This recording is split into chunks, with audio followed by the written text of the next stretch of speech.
The big bad Boston Celtics are on a roll right now. They're currently on a 9-game winning streak. They are the second seed in the Eastern Conference. And, well, jumping off the back of their NBA championship last year, they are showing that they are really, really, really scary. They found just a winning game plan and a winning formula for success stemming off last year, and they are 32-7 in 2 games away from tying the Golden State Warriors road winning streak. How do we feel about the Celtics right now in the East? Well, if I'm not mistaken, Ron, about 2 months ago, the Cavs had a double-digit lead in the Eastern Conference. It's down to 4 games today. And, I mean, I don't know. Hang on for a second because I'm lagging. I don't know why I am, but let me. Mars, you want to go ahead? Yeah, Mars. I think they're the best team in the East. I think they've been the best team in the East, not in terms of performance during the season, but in terms of how I view them in the playoff setting. I think they're the favorites. Drew Holiday is playing his best basketball of the season. That's good. Great timing. Al Horford, I think, is playing his best basketball of the season. That's great timing. Derrick White offensively has been amazing for them all year long. Jason Tatum, I think, is probably having the best year of his career. Now, his 3-point shot is deserting him at the same time it did last year. So we'll see if that happens again in the postseason. But just in terms of overall impact, I think it's the best year of his career. Yeah, they're my favorites out East for a reason. This is just a team that I struggle seeing anyone in the East beating 4 times in 7 games. I don't know if they're my favorites for the championship, though. So there's that. But they are just really good. Them coming into form at the right time is perfect. It's reminiscent of like most championship teams. Like when the 17 Warriors won the chip and then 2018, they looked worse. It wasn't because like they weren't capable of still winning again. It's just sometimes you just don't play as good in the regular season. I think similar things have happened to Boston, but they're still an amazing team. And I expect to see them in the finals. But, you know, it's basketball. Anything can happen. Yeah, and as I highlighted, this team has 32 road wins, which is 2 games away from the Golden State Warriors all-time record. Now, the rest of their schedule, they have, well, 2 more games on the road. They play New York on the 8th, and then on the 9th, on a back-to-back, they play Orlando, which we know that this team has struggles with Orlando. So we'll see if they could set the road record in the history of the NBA. But shout out to the Celtics.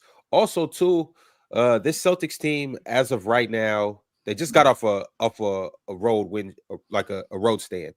Mm-hmm. On that trip, they went 6-0. Sounds like they're getting hot at the right time. I mean, you know that the Toronto Raptors have had the easiest strength of schedule for like the last month. Have they? Yes, they have. The Celtics finally a team has the easiest strength of schedule. That's not the Raptors, and it's the Celtics. Their remaining games, like it's a cakewalk. The average strength of opponent is like 39% win percentage. Like it's bad. Their hardest game left is New York, which they should win. Like they should win every game from here on out. Maybe Orlando. Yeah. Phoenix, Orlando. I mean, Miami's playing good ball. They just blew out a team, but they got Washington two times against the Hornets. I mean, this is going to be a cakewalk for them. They can tune it up, give some more Baylor Shireman minutes. Baylor been hooping. That's what you need. That's what you need. But I mean, the schedule is what it is. Like every team goes through easy parts and hard parts, and like the Rockets just had a very easy schedule, went like 11-1, and now their last 7 games is a lot of tough games. It's just that's how the schedule goes, which is why like winning streaks and whatever. It's like you give credit when you win, but like if you go on a winning streak against the Hornets, the Wizards, and the Blazers, it's not. It doesn't mean you're now playing better. It's just about whatever you're going through at the time. But the Celtics in general just. Really, really good team. Like I don't think there's anything we could say about the Celtics that's new. If we're being honest, it's like if you thought they were a great team last year, they're still a great team this year. It's just they haven't dominated the regular season in the same way. But that doesn't change that they're a great team. Is there anything that's really different about them this year? Well, I would Holiday- argue Drew and Derrick White were worse defensively this year, but Drew's picking it up. So that might just be taking the regular season off type vibe. But everything else is pretty similar. And Jason Tatum's better. And Jaylen Brown's been worse. But other than that, like, it's pretty similar. Drew Holiday and I believe the last 11 games he's played, he shot over 50% from the floor. The last 3 games, he's shooting over close to 50% at the long ball line. He's shooting the ball a lot better than he's done in the past. I think that's good for them. Their transition offense has been a lot better over these last 11 games that they've played. But the point that I was making earlier was, I mean, the Cavs had a double-digit lead on them, and it's down to 4 games. I do think that the Cavs would have to go to pieces in order for the Celtics to catch them. I think they would have to go to pieces, and I don't think that's realistic that that's going to happen. But I still think that they're the team to beat in the Eastern Conference. Jason Tatum has been nothing short of great this season. I mean, we're actually having conversations about Jason Tatum being an all-league defender this year. I mean, I don't know if that's going to happen, but he's in the conversation of being an all-league defender this year. And I think that they've just been great. I'm having a difficult time seeing anybody beating them 4 times in a week. And Mars, we had a conversation about your boys, which boils my blood when I hear people talk about the Houston Rockets. Well, they haven't beaten anybody, and this 12 games and this 12 wins in 13 games. Just so you know, the Celtics won 16 of their last 17. In that process, they beat Brooklyn twice, they beat Utah, they beat Portland twice. Nobody's saying anything about the Celtics. Nothing. Well, Penn just did, but when you wasn't here. I'm sorry. Everyone else, yeah. I mean, like I said, that it's just the schedule is the schedule. Like, you're gonna have easy parts, you're gonna have difficult parts. Yes. You beat who's in front of you. At the end of the day, when it comes to playing for seeding, if you win 50 games, it doesn't work against you that you beat the Hornets 4 times. Like, at the end of the day, 4 wins is 4 wins. So you gotta put wins on the board. That's what Boston are doing right now. When you're a championship contender, like when you're a championship contender and you're playing for June, I feel like most people don't really care if you beat these mediocre teams. You beat who you're supposed to beat. They definitely care if you lose. They definitely care if you lose, because when you're one of these great teams and you lose a game, it's like you lose 5 games. That's how much the world overreacts to it, right? Yeah, but what does it matter what people care about, though? You know what I'm saying? The record is the record at the end of the day. Are you people? Am I people? I mean, it matters. The Celtics, it doesn't matter what people think. Like, what people care about means absolutely. It doesn't at all. It doesn't matter to them. But chill, how does what you care about affect the Celtics record? We can say, oh, they beat the Houston Rockets, or they beat the Charlotte Hornets. It doesn't matter. You know what I'm saying? I have it on good authority. They lost to Orlando. What authority? There, you have no authority. Like, nobody has authority over the record. I have it on good authority. I know. I understand what you're saying. I'm saying, but nobody cares. You know what I'm saying? Like, if the Celtics beat the Cavaliers and then lose to Charlotte, y'all can say what y'all want, but the record at the end of the day, if they win 57 games, nobody cares. Nobody's going to care about that Charlotte loss. When it comes to the strength of schedule too, that's one of the things. Like, yeah, we might have a weak schedule now, but y'all had a weak schedule in December, and now we had a hard schedule in December. At the end of the day, if we're in the same conference, we typically play pretty much the same schedule, just not at the same time. So The strength of schedule thing is crazy, especially if we're in the same division. We play the exact same schedule. You know what I'm saying? If we're in the same conference, we play the same schedule, except for give or take 1 or 2 games against other opponents. So are you shadow boxing right now? Are you shadow boxing? Are you shadow boxing right now? I'm always shadow boxing. I'm always shadow boxing, so I keep my hands sharp, man. So when people talk crazy to me, you know what I'm saying. But anyways, though, you know, keep going. Strength of schedule thing is like we play the same schedule. Who cares if your schedule is harder in December and mine's harder in February? Yeah. Well, it matters when we're talking about win streaks, and it matters when we're talking about this team turned it around at this point. If I tell you one team's been the best defense in the league since the All-Star break, I think you might want to see who they played after the All-Star break. Does it not matter? Shadow box back, Pin. That's what I'm talking about. But that's the thing.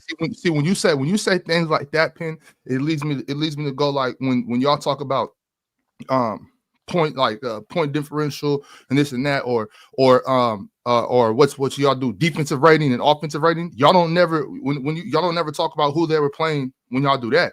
So why are you doing it now? Always. But that's a straw man argument because yes, we do. Always ask y'all that. Like, how come you talk about this person's offensive rating and this person's defensive rating, or this team's offensive rating and this team's defense or offensive whatever, but y'all don't take into account who they were playing during that time. But now when you talk about strength of schedule, it's just like sometimes I feel like y'all but like a really great esteemed panelist told me that nobody cares, so that's why we don't talk about it. That's what I was just thinking. Y'all listen to me now. Complete that circle. So y'all listen to me now. We want the guys. We're listening to you. Are indeed the voice of authority. There you go, Big Ox. Obviously, people are a little sensitive this morning. You know what I'm saying? And it's okay. That's you woke up and chose violence. Potentially stemming off the back of a PCL loss? Could there be some people in here that are disgruntled because maybe they got packed up this weekend? I mean, I've been packed up before. So what people? Real talk. What do you mean? What people? Hey, I'm just the host. I ain't get packed up yet. Real talk doesn't know he's people, but I mean, I guess. If I lost, it's definitely it's rigged. Dead ass. That's the only way I lost. I pack swipe up easily 2-1, if not 3-0. I packed that little head nigga up. I will join you in the picket line. I will join you in the picket line. Let's get back to it. I'm sorry, Chill. My bad. As the host, I do want to ask, and Chill, I'm gonna ask you first, and you can loop your answer into what you're about to say. But I also do want to throw out there and ask: are there any blemishes in the Boston Celtics season? I know Ox, they've won 57 games or however many. I know they're on a win streak, but is there anything of concern that the Celtics did this season where you're looking at them and you're like, hey, you guys lost this game or you guys did this? Maybe I do question how good you guys are. Yeah, they got 19 blemishes on their record. I mean, they lost 19 games, so absolutely they got blemishes. So, I mean, I don't think that's a question. I mean, if they were 69-0, then there'd be something different. But to Ox's point, when you talk about, if anybody cares, Ox, these teams, they listen. You are a prime example of this, Ox. They listen to us. They hear us when we talk about them. That's true. Chill. That's not what I was saying. 100%. That's not what I was saying. I feel your argument that nobody cares that you lost to Charlotte in January. Nobody cares that you lost to Utah in. Like, nobody's talking about the fact that the Knicks went to Utah earlier this year and they lost. Like, nobody cares about that. Nobody cares that Dallas the Celtics just lost to Brooklyn yesterday. Right, Dallas. Right. So, and by the way, trade looking worse. And which is interesting you mentioned that, because before yesterday, these how many losses Dallas has since Anthony Davis has been in the lineup. They haven't lost a game. They had lost their first one to Brooklyn, a team that is actively trying to lose games. They're not trying to lose games. No, they're not. Let's kill that logic right now. No, they're not. Brooklyn's not trying to lose games. No, they're not. Watching Brooklyn games because I have. No, and I have too. I want to make sure Jordy Fernandez is over there coaching his ass off. Yes, he's coaching his ass off for 40 He's not trying to tonight. Definitely not. But chill. The thing is, I just want to make sure that I'm clear about that. I'm not saying that nobody's listening to the media. Nobody's listening to that. I'm not saying they don't care about what people say. I'm saying the record don't care. You know what I'm saying? At the end of the day, if we go 60-22, that's my record. The record doesn't care what you feel about it. You know what I'm saying? Like, I'm not talking. You know what I mean? That's what I'm saying. I hear what you're saying. I think I hear what Ox is saying. So at the end of the year, it doesn't matter because we all played the 82 games, right? Right. That point makes sense completely, 100%. The point that I think most of us are trying to make here is that when you talk about a team being better than another team because they had a longer win streak, like if someone says, I don't know, some crazy person comes up here and says, this team's better than this team because this team had a 10-game win streak and this team never had a 10-game win streak. That is like, did you face Washington 3 times in that win streak? I feel like I got to discount it a little bit. I think that's all we're saying. And I think if you're projecting forward, especially, since the Celtics are in this breakneck pace to try to catch first seed, it kind of does matter that they have the easiest schedule remaining. That doesn't mean they don't got to go out and win these games. It just means that they're going to be prohibitively favored to win all those games and that their record as it stands right now already reflects that they've already played all those hard teams because that's why they got all these easy teams get left. Right. And I know that I brought.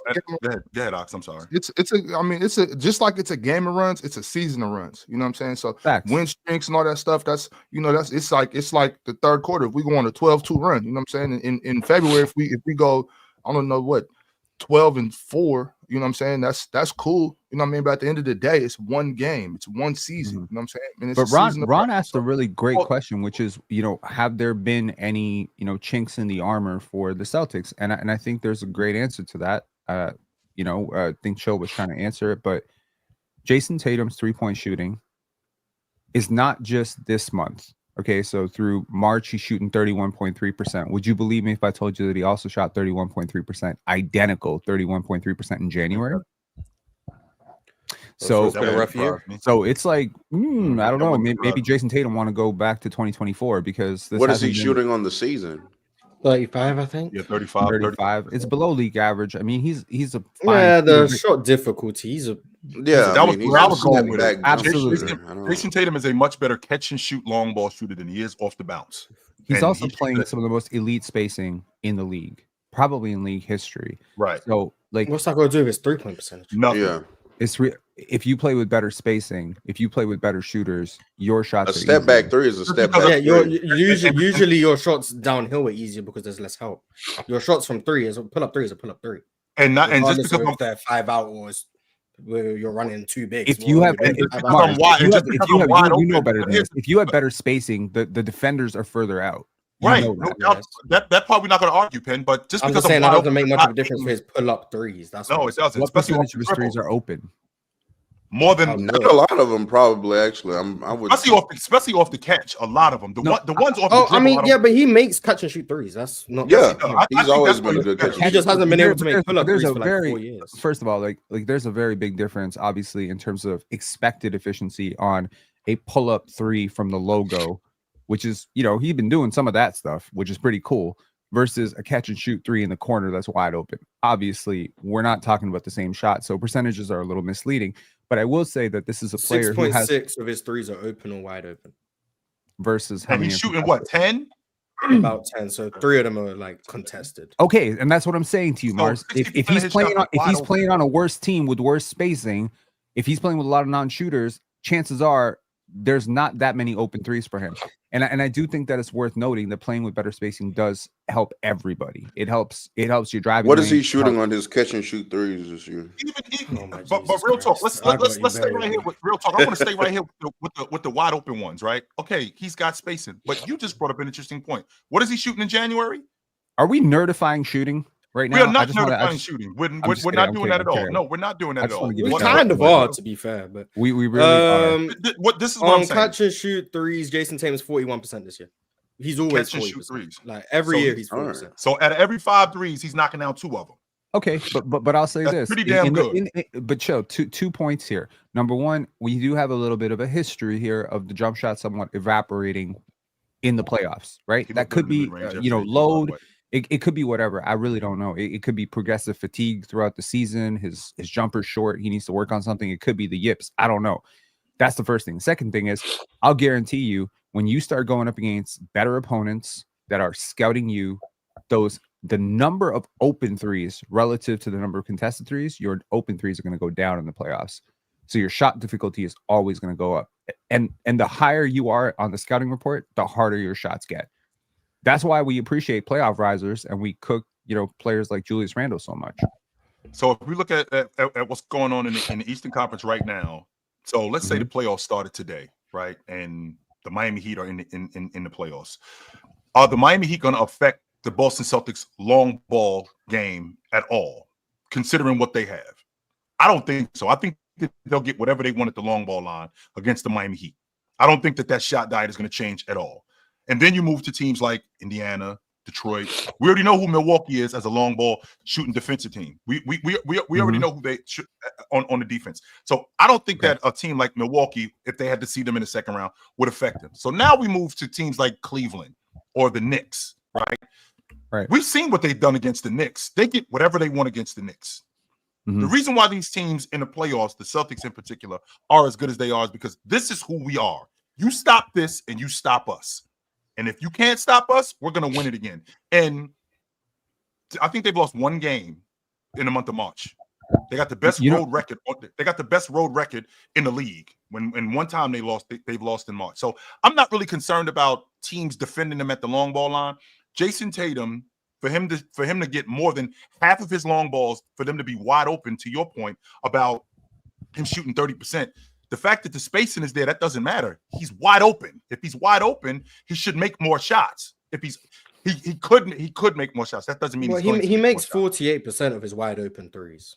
So almost 50% of them. When he's wide open, he makes them. He makes show grading on a curve. I like it. He shoots 2.5 catch and shoot threes a game. He makes 41% of them. Okay. He shoots 7 pull-up threes a game. He makes 33.5% of them. Boston spacing, like if you're shooting pull-up threes, 5 out or 4 out, 1 in, or whatever spacing you have, it doesn't make a difference. He's shooting pull-up threes. Like the spacing isn't affecting his pull-up 3-point shooting.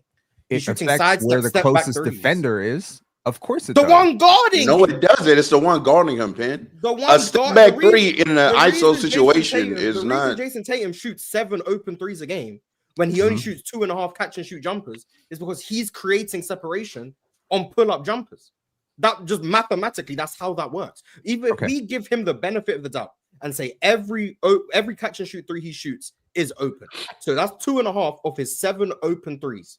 That means the other 4 are self-created pull-up threes that are open. But that doesn't make them easier shots because he's shooting step backs and sidestep threes. The problem with Jason Tatum is he's not a very good pull-up 3-point shooter, but he hasn't been for 4 years. He just shoots way too many of them. And everyone up here has said that. The spacing is not making those shots easier for him. He's a bad pull-up 3-point shooter. He shoots a ton of them. If Boston had the worst spacing in the league, he'd still shoot 7 pull-up threes and he'd probably still shoot 33% of them. Because it's just that's a pull-up 3. And he can still create that triple teaming him. And he still creates that space when he's pulling up. He still creates that space. It's just a bad shot for him as opposed to when he's catching and shooting. Fellas, I'm gonna steer the conversation to Jordan and Real Talk. We haven't heard you guys talk too much about the Celtics this year. So, Real Talk, I want to know, what are your thoughts about the Boston Celtics? How do you feel about them in totality throughout this season? And what are your expectations moving forward? Before we go any further, question, hold on, Real Talk. Jordan, you got the cookies? Yeah, I gotta have something. That shit kick. Shit. Not up here. Not up here. I don't want that shit on. Hey, I just looked at the numbers last night. They saying virtual sickness is at an all-time high. The same. You passed that through StreamYard, boy. I'm telling you. As you were saying, Real Talk, I just wanted to make sure that I wasn't. Hey, virtual sickness is crazy, Ron. I just want you to know. They're saying it's spreading like crazy right now. Hey, before you know it, that's gonna be a thing though, for sure. It's gonna be spreading through the internet. How? I take things a little bit, probably so in a little bit. Real Talk, I want to throw you off your pivot, though, brother. Keep going. No, I remember one of my earlier appearances on here. We did talk about the Celtics a little bit, and I remember saying they're probably going to have one of the best records in the league post All-Star break, and then they're going to win the championship, and then everybody's going to be saying that, oh, we expected them to do this because they're the best team. I think that the Celtics still to this day have the best 5 to 7 playoff rotation in the league. I switched up a little bit there with OKC, but at the end of the day, I just think the Boston Celtics have the best lineup to go out there and win a championship. And I think next year maybe OKC overtakes them. But as far as Jaylen Brown, it's always White, next year. Jason Tatum, KP, and Drew Holiday. I just think that's the best defensive 5, the most well-spaced offense, and I got them winning the championship this year. I feel like everything injuries considered. I feel like everything that's necessary that you need to win it, they have it. Everything you need. You need elite perimeter play. They got that. You need elite perimeter defenders. Even though both Drew Holiday and Derrick White, who were all league defenders last year, are a bit down this year, but they still play at a high level. We got that. How about box work? We got that too. How about stretching the defense? We can do that also. How about rotation guys? Shit, we got 8-9 guys that can do that. That's not a problem. How about getting on the glass? We're one of the best rebounding teams, if not the best rebounding team in the league, right? Transition defense, transition offense. Whatever you're looking for when you're talking about a championship team, in particular with their starting 5, they have it. Whatever you're looking for. And then when you dig deeper into their bench, they don't really lose much. I'm not going to say that they don't lose anything at all because, of course, when you take Jason Tatum out of the lineup, when you take Jaylen Brown out of the lineup, when you take Porzingis out of the lineup, you're going to lose something with these guys. But it gets supplemented. It gets supplemented by the things that those other guys do. So the fact that Pritchard, he's able to get to the rim and create even more shots for those second unit guys. And this kid Shireman, he looks really good for them. I mean, he's a gem that they found, right? So I don't know if he's going to play in the playoffs. To Jordan's point, because when the rotation, when the playoffs start, the rotations they shorten up, and I'm not sure if he's going to play in the playoffs. But he's looked really good for them. I just look at this team, and I think that everything that you need to win the NBA championship. I said this last year when they won it. Everything that you need to win it, they have it. So go do it, and they did it. And I don't think that, barring injury, unless we have a major collapse, there's no reason for me to think that they can't do it again. I also think that the Celtics are probably going to be this outside of OKC, probably going to be the second best defense in the playoffs. I think that players like Drew Holiday, who's older, longer in the tooth nowadays, probably is going to be a 16-game player more than an 82-game player for the remainder of his career. So, like, criticizing Drew Holiday regular season defensive performances, to me, I'm not really with that. I think he's going to be an elite defender in the playoffs. I think the same about Jaylen Brown. I think they're fine tuning going into the playoffs, and I think they're going to run through the Eastern Conference. I don't think Cavs are the comp. The only comp they have in the league is OKC. They're going to beat the Cavs in 5-6 games max. Real talk. Those are solid points. Because wait a minute, Ron. If they smoke Cleveland, in the playoffs, nobody will be surprised. Chill. Word. Nobody would be surprised. Nobody. I don't think people will be surprised. Most people have Boston winning. I got them winning. I wouldn't be surprised if Cleveland lost in the first round. And they smoked them, though. Like, we just walked right by these dudes in 5 games. I wouldn't be surprised if Cleveland lost in the first round. Not really. We went through it yesterday. What? Cleveland is a bad matchup. Like, have you seen? Yeah, they don't match. The Cavs don't match up well. They lost in the first round. I wouldn't be surprised if Cleveland lost in the first round, for real. Who would they lose to? Now that. Let's say they play the Magic. Let's say they play the Magic. They could easily lose to the Magic in the first round. Not without Jalen. I don't know, but easily, but I'm easily on Mars page. I don't think the Magic win 1 game if they play them. I think they smoked them in 4 games. Yeah. Okay. But to be fair, Paolo looking Paolo-y again. Yes, he is 100%. That's cool. He's not looking. What if they go to Orlando the at full Magic? strength than Paolo? Orlando at full strength, though. I can see it. I can see it if Orlando was at full strength. But right now, Orlando they're going to be good and fun next year for sure. Jalen Suggs come back. Yeah. Hey, but hold on about the Celtics. I don't know who had the topic yesterday about the best third option in the NBA. I did. I think one of those sleeper ones could have been Porzingis, bro. Like, I thought he was gonna go there. I was like sitting there with my fingers crossed. I'm like, please don't say Porzingis because I am dead if he does. Bro, if he did, Porzingis as a third option, like that's the hump. Like that's what the Celtics obviously need, and that's probably why they're gonna repeat. Bro, Porzingis is spectacular. Number one on offense and defense. That's for starter. So I don't think nobody in the East. The Celtics may lose 2 games on the way to the championship. They may just lose 2 games. Like, especially if Porzingis is healthy how he is, bro. But I like real talk said, I don't think the Celtics have no competition in the NBA, to be honest with you.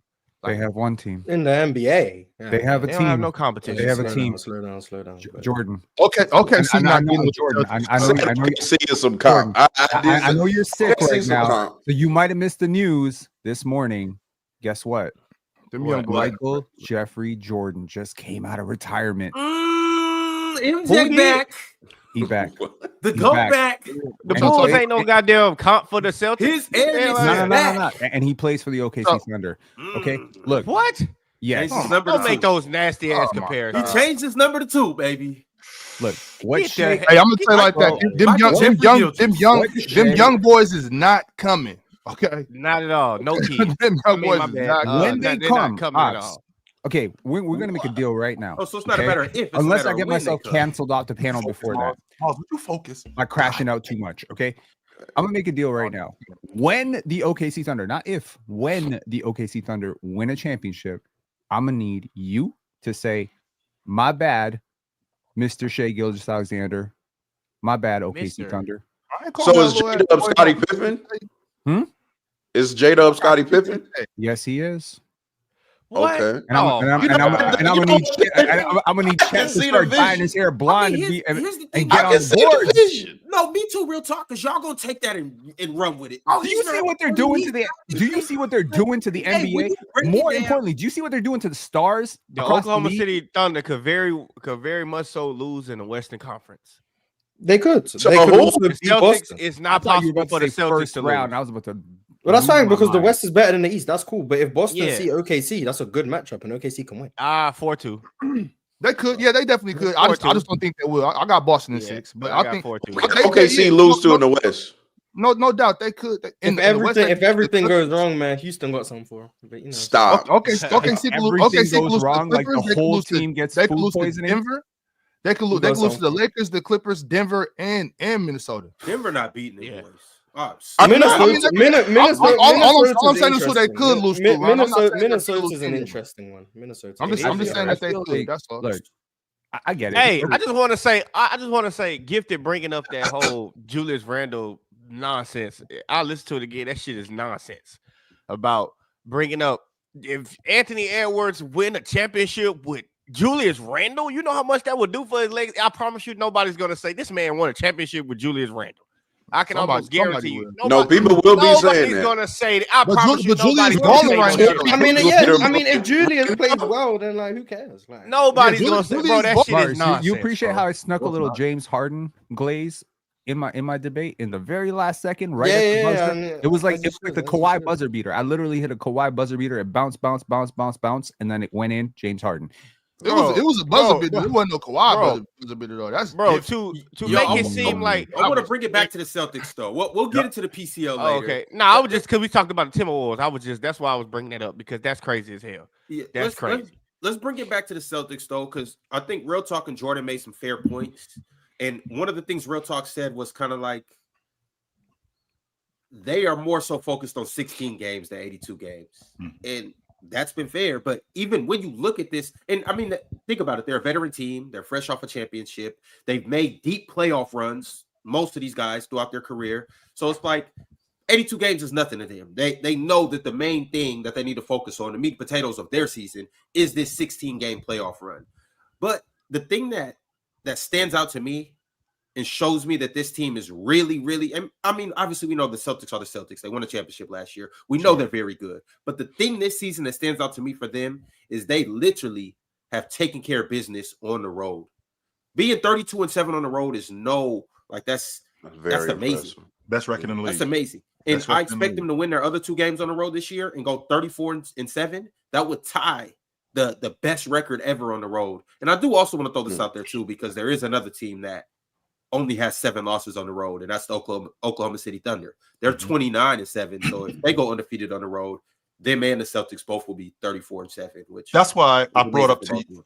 which is why I brought up to you, Ron. Even though the Celtics are only 4 back from the Cavs in the playoffs, you're gonna have to go win on the road, and the Celtics, who better to do that than them? And if I consider how well they played on the road, how well Jason Tatum and Porzingis particularly have played on the road, I give them just as good a chance as anybody in the league. So if I have to see them against Cleveland in Game 5, because I'm gonna tell you guys right now, it's not as difficult to win Game 1 or Game 2 on your home floor as opposed to when we go into your building and it's Game 5. And the loser of this game is now facing an elimination game on the road. If we come into your building and we win, and now you got to come into our building and you're facing an elimination game, the temperature goes up on these guys.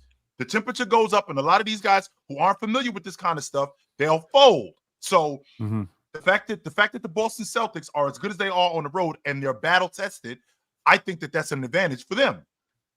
This whole battle tested stuff to me, like, if you're great, you're great, right? I understand experience goes a really long way, but Isaiah Hartenstein has experience. Alex Caruso has experience. These guys are, they've had playoff runs with, good success.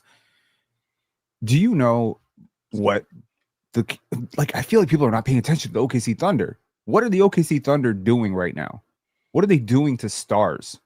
Cade is averaging 11. Granted, in 1 game, but we're not going to mention that. Spider Mitchell is averaging 9 against the OKC Thunder. Don't leave out Jaylen Brown. Don't leave him out. Shut the Jaylen Brown just shot 5 for 15. And by the way, the Celtics, that whole, everyone's like, oh, they won all their games except this 1 game. Yeah, don't forget what was that loss? That was OKC. What is Tatum averaging against them? like 30. Yeah. Mm. I think 28. Conveniently I think left. 28. Yeah, I do remember him playing very well against them. Anthony Edwards. They're stopping. Tatum They're stopping the I think, as Celtics' well. best player, Jaylen Brown. Okay, they'll let Jason. I'm just kidding. I'm joking. No, but look, what I'm saying is they're taking care of business. They took a team like Chicago that's been on a bit of a run, and they sunned them. Yesterday, they sunned them. They said, we know you got cute. We know you won some games. We know you're comeback kids and all that stuff. We're going to blow you up by 40 There's just clearly because some we can. separation. There's Just clearly because some we can. Clearly some separation between them and the Chicago Bulls. Like, I know what you guys have been doing, but we ain't that good. No, They now have the best net rating of all time, tied with Chicago. All time. Yeah. All time. Wow. The hell? I mean, it's just Back to that MJ argument you were making earlier, Penn. I mean, SGA. let me put it this way. And real talk, you're gonna love this because I'm gonna give you some serious ammunition here. Do you know that Shai Gilgeous-Alexander is literally shooting the same thing at the same percentage at the rim as Jokic? He's a guard. He's a 6'6" guard. He's shooting like over 70% at the rim. Okay, I mean, this is a guy. He's just, you can't stop this guy. You cannot stop this guy. You can hope to contain him. This team is connected. They're locked in. They play defense. They can beat you 5,000 different ways. And I feel like they're kind of load managing Chet. Do you realize how many minutes Shai plays on the season? Like 33, 34. Pretty much, yeah. He's not extending himself. He takes care of his body. All these guys they're very well rested. They're very well rested. Got to do that. He's averaging 33 in 33 minutes. Yeah. Yes. When Joel Embiid was doing. Don't forget when Giannis was doing it, and when he won the league MVP in 20, I think he was averaging like 32 minutes or something like that. He was averaging like 29 a game, some nonsense like that. So he was doing it too. And same thing with Curry when in 16 when he led the league in scoring. I think Curry was averaging like 32 minutes a game, something like that. He's getting his points 3 at a time. Not moved. What You shoot the long ball, so it doesn't matter, I suppose. But I mean, hey, chill. Sorry, you remember that entire conversation we had about per rate stats per 100? Night? Sure, we had per 100. Sure. Okay, so it's interesting you brought up Curry because that 15-16 season, which I don't know, some people say is the best Curry season of all time. Would most people agree with that? Yes. Do you know Shai is actually scoring 46 points per 100 possessions? And Steph only scored 42.5. It feels stupid to say only 42.5, but when you're clearing someone by 3.5 points per 100 possessions, that's a pretty big margin. Yeah. He's shooting identical. Like, here's the crazy thing about Shai, which if I asked you who's a better free throw shooter, who would you say? Between I'd say Curry. This year, Shai. Right. Say Shai. You would say Shai? It's Steph 90.8 versus 90.1 from the line. I mean, you factor in the volume. Shai's better. Yeah, you factor in volume. When you come on now. Okay, you do got to factor in volume because one shooting 4 free throws, the other one shooting 9. The craziest number of all of this, and the craziest number, Cho, to just point how great a scorer Steph is. We all know that 3-point shooting and 3-point volume boosts up scoring. If you take more threes, you're going to score more points. Literally half. Steph takes literally half the threes that Steph was. Shai takes literally half the threes that Steph was taking in that year, and he's scoring more. Yeah, per get it at the line. per whatever, per possession, per 75 possessions. Get it at the line though. That's why he does get to the line. Absolutely, he get it at the line. Yeah, but he's not getting to the line at twice the rate that Steph was. He's getting to the line 12. Well, he leads the league in scoring without shooting free throws. Just so you know.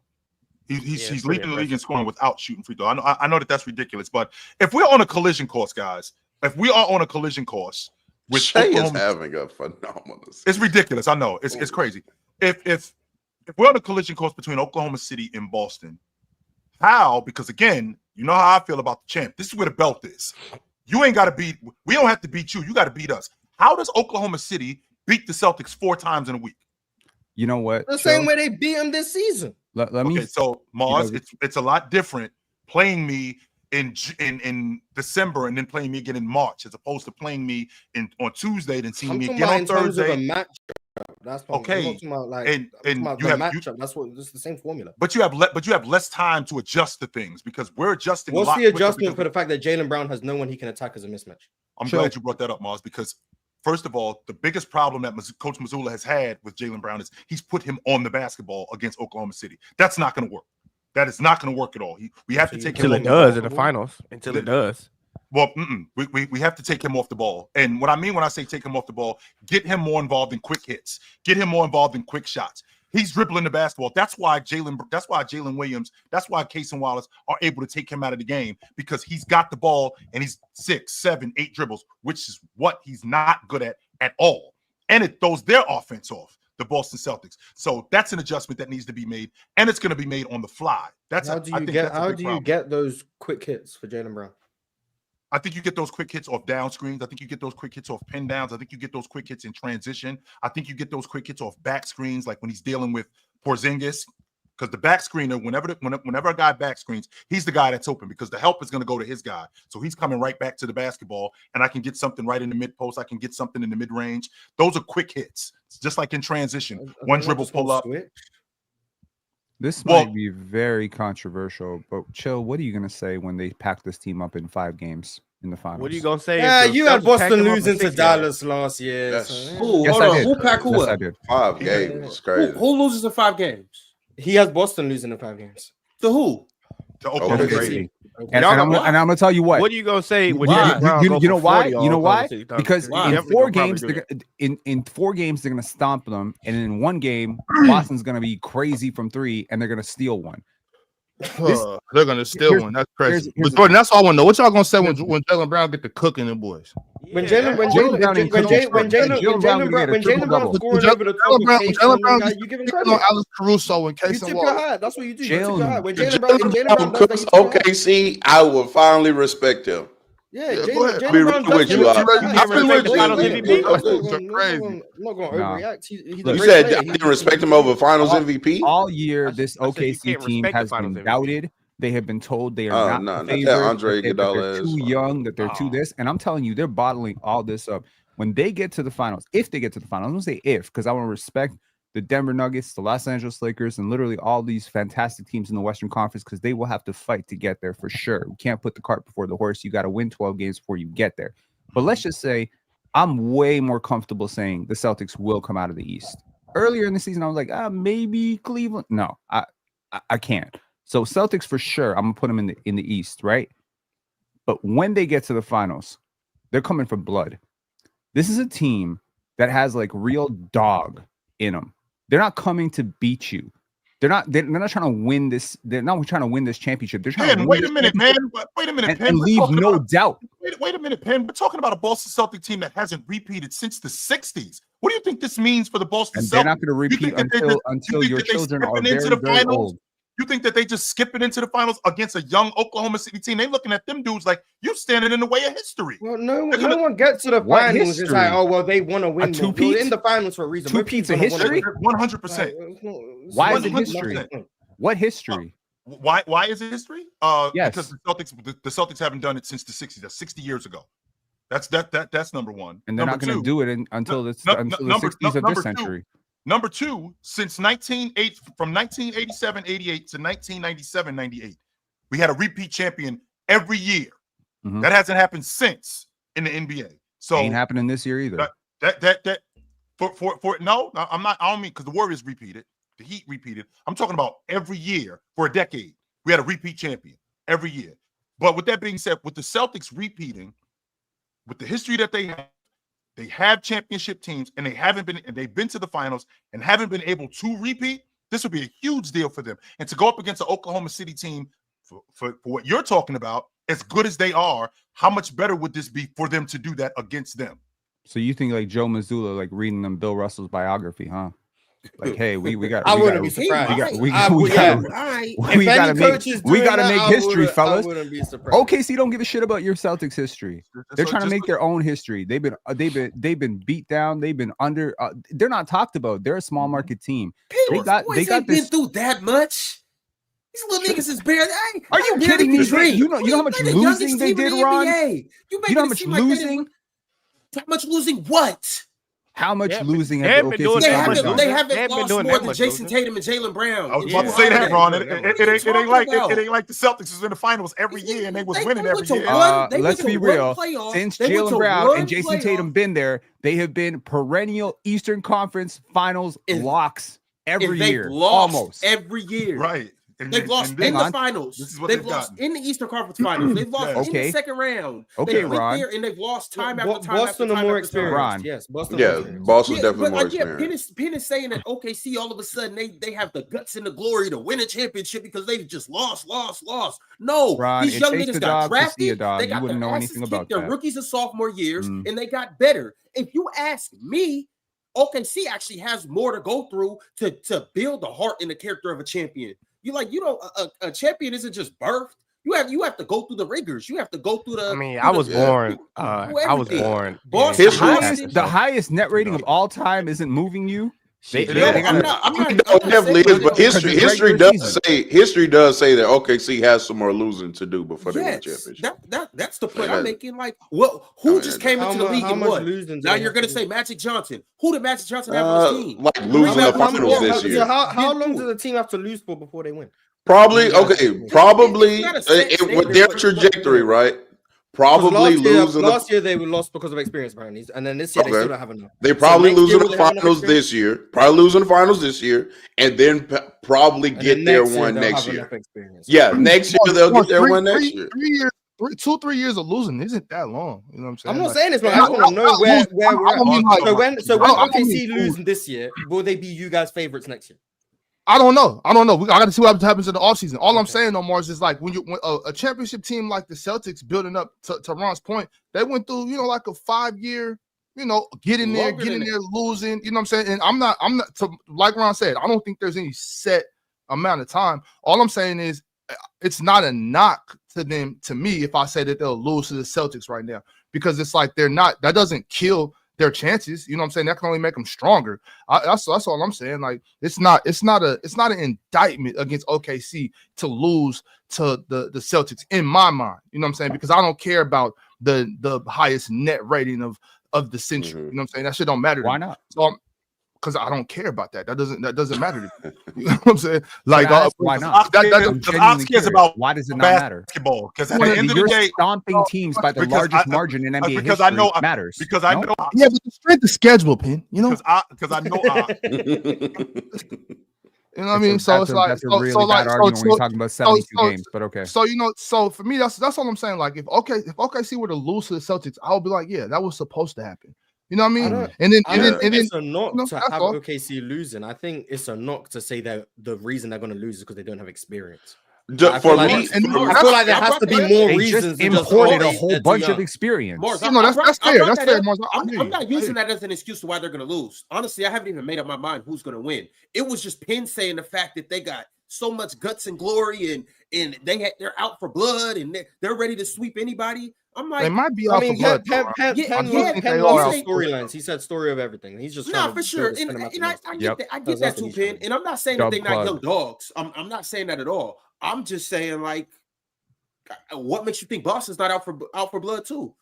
We can go No down team the gets list to the of all finals teams. and it's like, oh yeah, we've done it. Let's just every go. team in the playoffs trying to win. Like, you make Like it that- there. Like at that point, both teams in the finals are both gonna be going all out to try and win. It's not like there's no such thing as you wanted it more in the finals. Like, I don't know what to tell you. You oh, made it Mars, there. You're that shit trying to drives win. me crazy when I There's hear no, that. oh, Yo, they just wanted it than more. them. And you're in the finals. You can't want it more than this. Like, you're not gonna lose because they wanted it. If it was That's like just not one gonna game, happen. if it was like one game, you would Shit have a drives case. me But it's like, crazy when I No, that's hear just that. not gonna happen. when it You're not comes- gonna when lose it- a when it series comes in the down NBA to- finals because they just wanted it more. Like, that's just not. Chill, gonna you can't say that, Chill, because you always talk about Doug Christie and Chris Webber not Saying being they with the wasn't drama. with the drama. You know what I'm saying? So you can't switch up on us now, Chill. You can't Okay, say wait a that minute. that Whoa, don't matter. What if You the can't Celtics say get that there? that don't- right there. Jason, May I? what if Jason May Tatum I? not with the drama, Chill? Okay. What if that's Just- the Yeah, case? because I seen them silver dollar eyes. Just because you ain't Hey, we with the drama ready to does hope not Golden State don't win the West. last I checked, just because you ain't with the drama does not mean you don't want to, though. You just ain't with it. You don't think Chris Webber wanted to win? You don't think Doug Christie wanted to win? They just wasn't with it. They didn't say have enough to do it. Ox, just because I'm hungry does not mean that I'm gonna eat before you do. That does not mean that. And the fact that Chris Webber as good as Chris Webber was, and because he wasn't with the drama, and Doug Christie, who, quote, I have never been more scared in my life. That does not take away from the fact that he did want to win, though. Right. He 100% wanted to win. I've seen so many players played against, coached, all these different players. There's different personalities in people. You got people that are just soft-hearted, where it's like they're really good at basketball. They might be really good at something, and they're scared to compete, and they'd rather just lose. Like winning, there's a lot of people that are great at sports, or great at anything, but are too scared to win. Because that's why when Ron said about born winners, they be terrified. They're like, I'd rather just lose. I'd rather just lose than compete with that person. You know what I'm saying? And that's why Ron said every level. That's at every level. You can get to the NBA and be soft-hearted. You could be a great basketball player. At the end of the day, you see somebody else line up against you, you be like, damn, I'd rather just fold. Get mad at you, Ron. Bullshit. They just bitch made, and I'm not saying that's them, but it happens. It happens a lot. All right, so I'm saying is you got to be a born winner, bro. I was born in '96. From that day forward, I don't know what losing is. Why would I declare I'm a loser? Detroit and the Isaiah Stewart of the PCL don't care about that. Literally lost yesterday. Hey, shout out to Isaiah Stewart of the PCL. On Sunday. Oh, my fault. Lost 2 days ago. My bad. Mars is capping on me. But all right, y'all, before we get into the PCL and who may advance and who may lose, let's get into another place where you actually can win, where you are a born winner, where, like Penn said, you can't have the heart of a champion. Right here in this app called PrizePicks, where you can run your game, control your game, and ultimately win your game. And the beautiful part about PrizePicks, after you download the app and after you use promo code PANO and after you choose 2 or more players, you will get $50 instantly when you only play $5. So download the app, use promo code PANO, and watch how Big Ox does it right here on the panel. What you rocking with today, Ox? What you got for us? Today we went with 3 different types of picks. So we went blocks and steals. So for blocks and steals, we took Jaren Jackson with more than 2.5, and also took OG Anunoby with more than 2.5 blocks and steals. And then from there went to points and rebounds. We went with Jamal Lester Murray to go less than 24.5 points and rebounds. And also Metis Bazelis to get more than 19.5 points and rebounds. Then for a little cherry on top, we went with Trae Young for more than 3.5 3-pointers made, and also Giannis Antetokounmpo. All he got to do is make 1 3 as well, and then we turned $20. You better pray Scotty Barnes not guarding my. Well, I like that slip until they goddamn Giannis. Hey, until they Giannis 3, you This the thing though, real talk. I'm happy you said that, because with PrizePicks you have the option to take a flex. So flex. If Giannis decides that he click doesn't on that show details up there. Click on the show details as you talking about it. Gotcha. So this is how the flex pick works. Put $20 on that. If everybody does what they're supposed to do, that's $720. If Giannis decides to not shoot, or if Scotty is guarding Metis Bazelis, they only have don't worry about that. Don't worry about that. Don't worry about that. Shout out Meta World Bazelis. If Scotty is doing his thing and Giannis doesn't shoot, then 20 to 25. No big deal. Ox realized let's get us looking back playing on tonight and just found the most Lithuanian name and just put him on his parlay. I love it. Respect Lithuania. Yeah, I do pick my parlays based on names. That's the best way to do it. I agree. Yeah, it's all right, y'all be taking advantage of Taco Tuesday. Well, I guess it's because y'all do it so early. Yeah, let's go ahead and look back on the future. Yeah. Come on, let's go ahead. Let's go ahead and look back on the future real quick.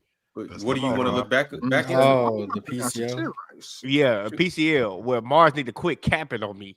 It's okay, Mars. I'm capping. Okay, my fault. I'm just analyzing what I see. Right quick before we get into this PCL talk, because we can talk about everything PCL right here, right now. I just got to tell you guys, make sure you turn on your notification bells. Make sure you like the video, and shout out to our Hall of Famers, Tyrus Williams, Minor, SSG, SS Popo, Cheese, and Multi Kenny. They are the PCL judges, so you guys better treat them right. All you guys up here.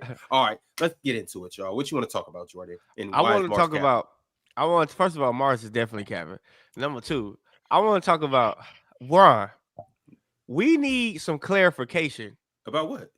About your Everything. text you sent for Gifted about the Shaq and Dwight thing. Cause ain't no way in hell you finna have me debating who is a better basketball player out of Dwight and Shaq.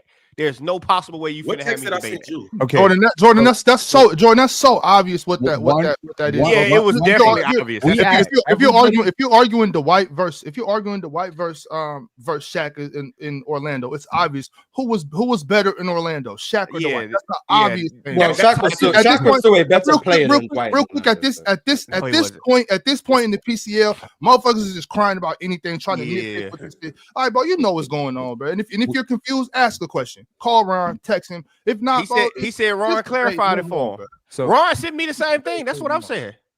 But you knew what to debate, right? Yeah, that's a fact. Ron that's deleting text It's right now. It's an obvious. Erase the evidence. Y'all want me to read the text for Gifted? Yeah, go ahead, read it because he read it. So I want you to read your no dirty laundry here. All right, I said Gifted. Gifted. These are your topics. All right, thanks, Ron. Appreciate you, big bro. I look up to you every day. And then I replied, no worries. If you need anything, get back to me. And then Gifted hit me back, and he was like, what angle do you think I should take to pack up Jordan? I said, don't worry about it. Jordan that's an easy win. So hey, Ron, I swear to God, when I see a boxing, I swear when I see all right, okay, all right. I thought that was the actual messages. I'll get out of the fluff of the messages and I'll get to the actual real messages. I said, who's the best center in Magic history?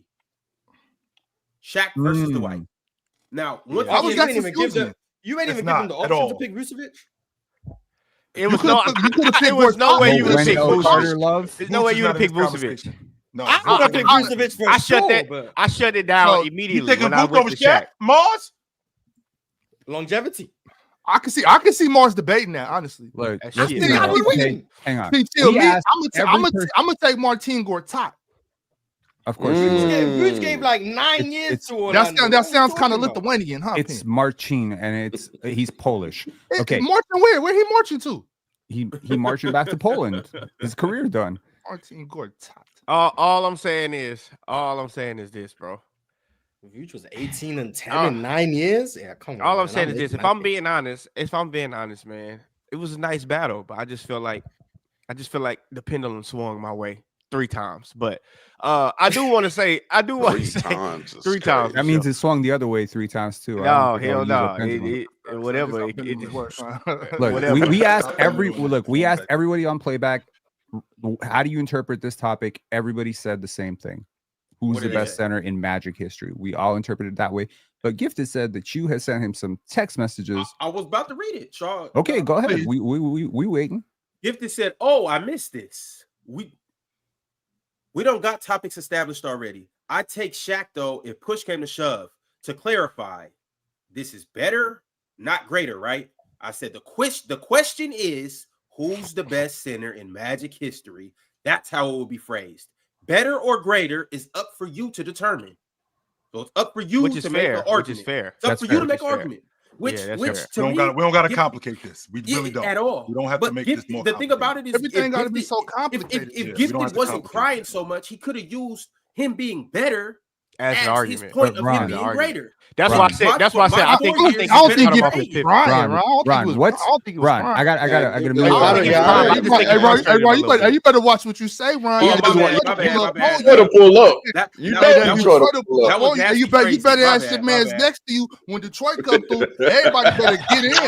Why do you see every single person in Detroit is packing? Like, what's wrong with you? I don't want to score to pull up on me. They wild as hell in Detroit. Stop acting. But to that point, I feel like everybody. How are you going to take a whole city and be like, no, everybody's up for it? No, everybody's not up for it. But to that point, but to that point, though, I feel like Gifted. I feel like he was a little frustrated by it, and I feel like he could have made that argument. I would have still just brought it back to that's not the question, by the way. But it was just I felt like what he was trying to argue, it just wasn't. It wasn't Once that, again the way though, he set it up. So the question had two answers. It had Shaq and it had Dwight Howard. And there's more text in here too. I don't necessarily need to read all the text. Yeah. But Gifted had an option to choose either of the two. Nah, read all the text. I didn't. Ron, I didn't. You up? I didn't get what. You want to go to Whole Foods? Oh, that's crazy. That's crazy. Yeah, I'm not going. Yeah. Because What's crazy about Whole Foods? It's a great place. Healthy food. It is a great place. I love Whole Take care of your Foods, so cholesterol. I'm going right after this. Panda, why do you be doing this to yourself? I don't be understanding. Like, y'all think leave Gifted alone, bro. Real talk. I'm on a self-destructive streak. You would thought you would have learned by now, boy. That's what I'm saying, bro. Why y'all acting like Penn? Why y'all acting like Penn is just bowing down? He just playing the game like they playing the game. Let me say one thing, Jordan. It's either get down or lay down. You don't got to get in. You know what I'm saying? Get down or lay down. Gifted's in the chat. Hello, most of y'all have had conversations with me off the panel. Okay, I keep it straight. If I don't like you, I don't like you. If I do like you, I do like you. I don't play two-face. I don't sneak this. I'm not dropping little interpretive comments. Mars. Mars, I know your head. We just lying. Go ahead. What am I lying about? I sneak this. Hey, hold on. Let's not make this round two of playback. No, I have no horse in this race. I have no horse in this race. I do want to skip to because the champ is here, but I do want to skip to Mars since Mars want to cap on me.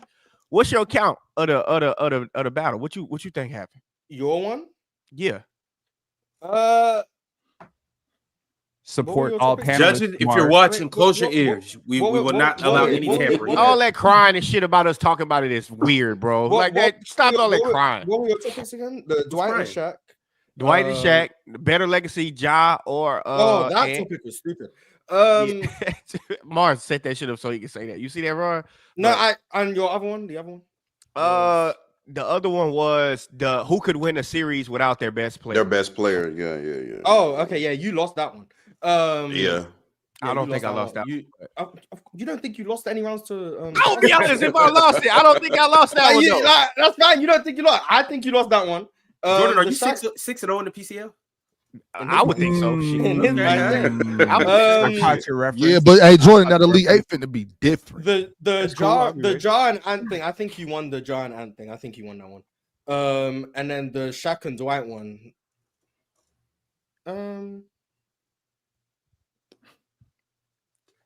It ain't rocket science. I think Gifted probably won that one. I think. You bullshitting me. So yeah, 2-1 Gifted is probably why I go. Mars, you won the last one. I think Gifted probably won the first two. That would be my scorecard. Off the top, this is not me going back and analyzing because that's not my job. But yeah, you definitely won the John Anthony Edwards one. I'm very confident. Okay.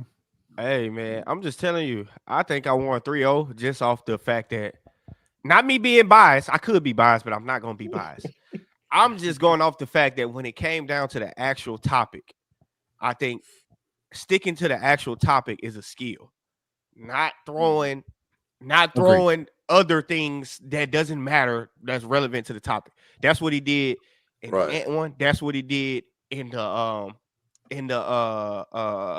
Lakers one when I picked the Lakers to win the series. That regardless, sticking to the topic is a skill, and I made sure I did that. When you try to go all off and different, I don't know, but like bringing up head-to-head matchups in a most impressive season debate. Yeah, it's like why are we doing that? Performances look at Real Talk sending subliminals. Look at Real Talk sending. I'm saying bring up playoff performance in the MVP debate. You know, that has nothing to do with the topic. That was bad. That has nothing to do with the topic, man. You know but I will say though, rewatch the debate, so I could rewatch it and have Jordan 2-1. What I do know is I know I have Jordan winning that last round. The first two, maybe I have to rewatch and come to a different conclusion. I don't know, but I'm Jordan, your strength of schedule has been tough though, Jordan.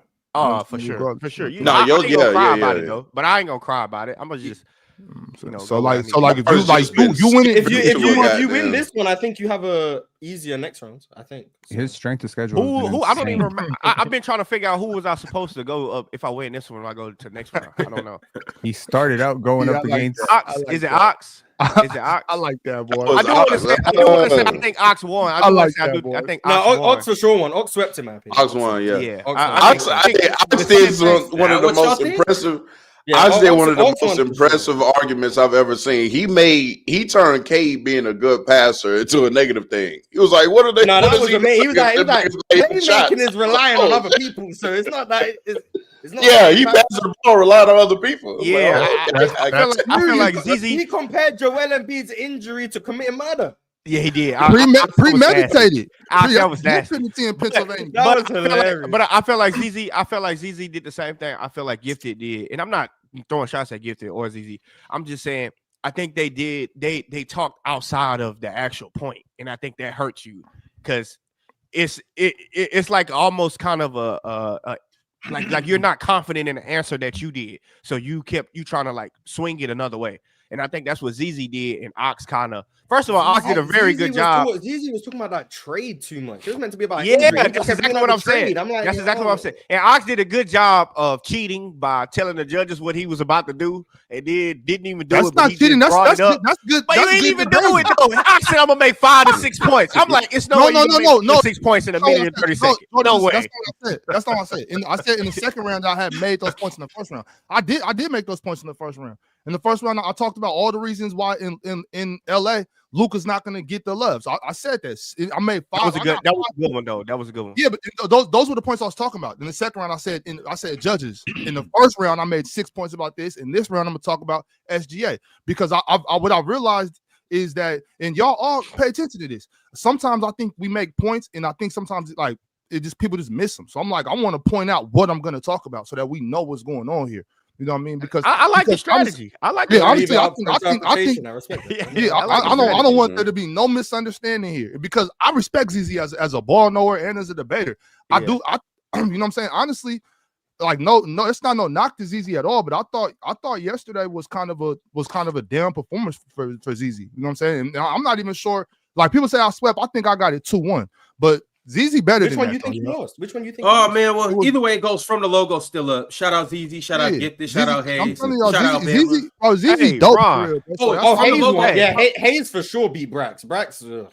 Yeah. From the logo today too. You guys make sure to tap into From the Logo. Brax did his job already. He beat Pirate. That's it. I'll pull up to From the Logo. I don't want you to think I'm celebrating like he won just after he beat Pirate, then didn't show up for the next round. That shit was sad. Ron, I do want to ask you this though. I'm like, come on, Brax, push your issue. That was bad. That was bad. Hey, I do want to ask you this though, Ron, because you gonna have to do some shit about this, bro. You can't let Dion in the rounds ask the question and answer his own damn questions, bro.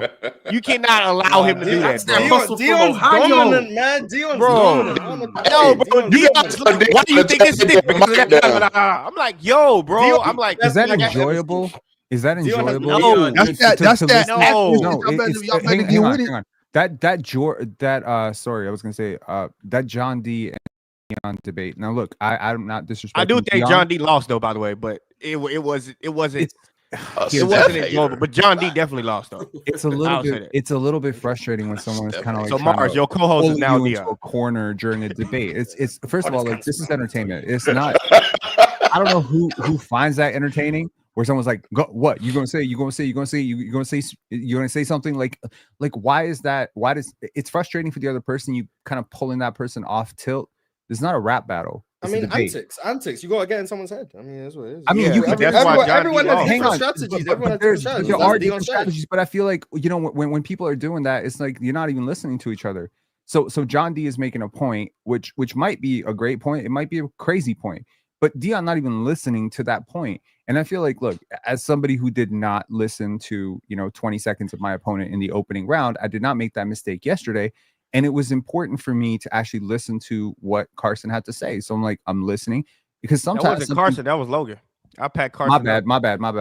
Sorry, Don't do me like that now. Don't do me like that now, boy. I tell you, boy. Everybody want to try to slap me. No, I didn't slap you. Also, Penn. I think Collective maybe like you hear. I think sometimes maybe you hear a little bit of the raw, and so you're not listening to what he's saying. Even if Dion is being a little over aggressive and might be trying to box you up, that might just be his strategy. And if there's still substance to his raw. You know what I'm saying? You got to respect it. Everybody ain't nice and cordial like you and Logan. You know what I'm saying? Like for instance, I tried to play dirty with Easy. I just kept saying he didn't deserve to be there just to try to psych him out a little bit. You know what I'm saying? Like this shit. You got to do something. Everyone's got different styles. But what I will say, Dion is hilarious. Ron gave them extra 15 seconds. And Dion took it up. John D uses his 15 seconds to ask Dion a question straight to him.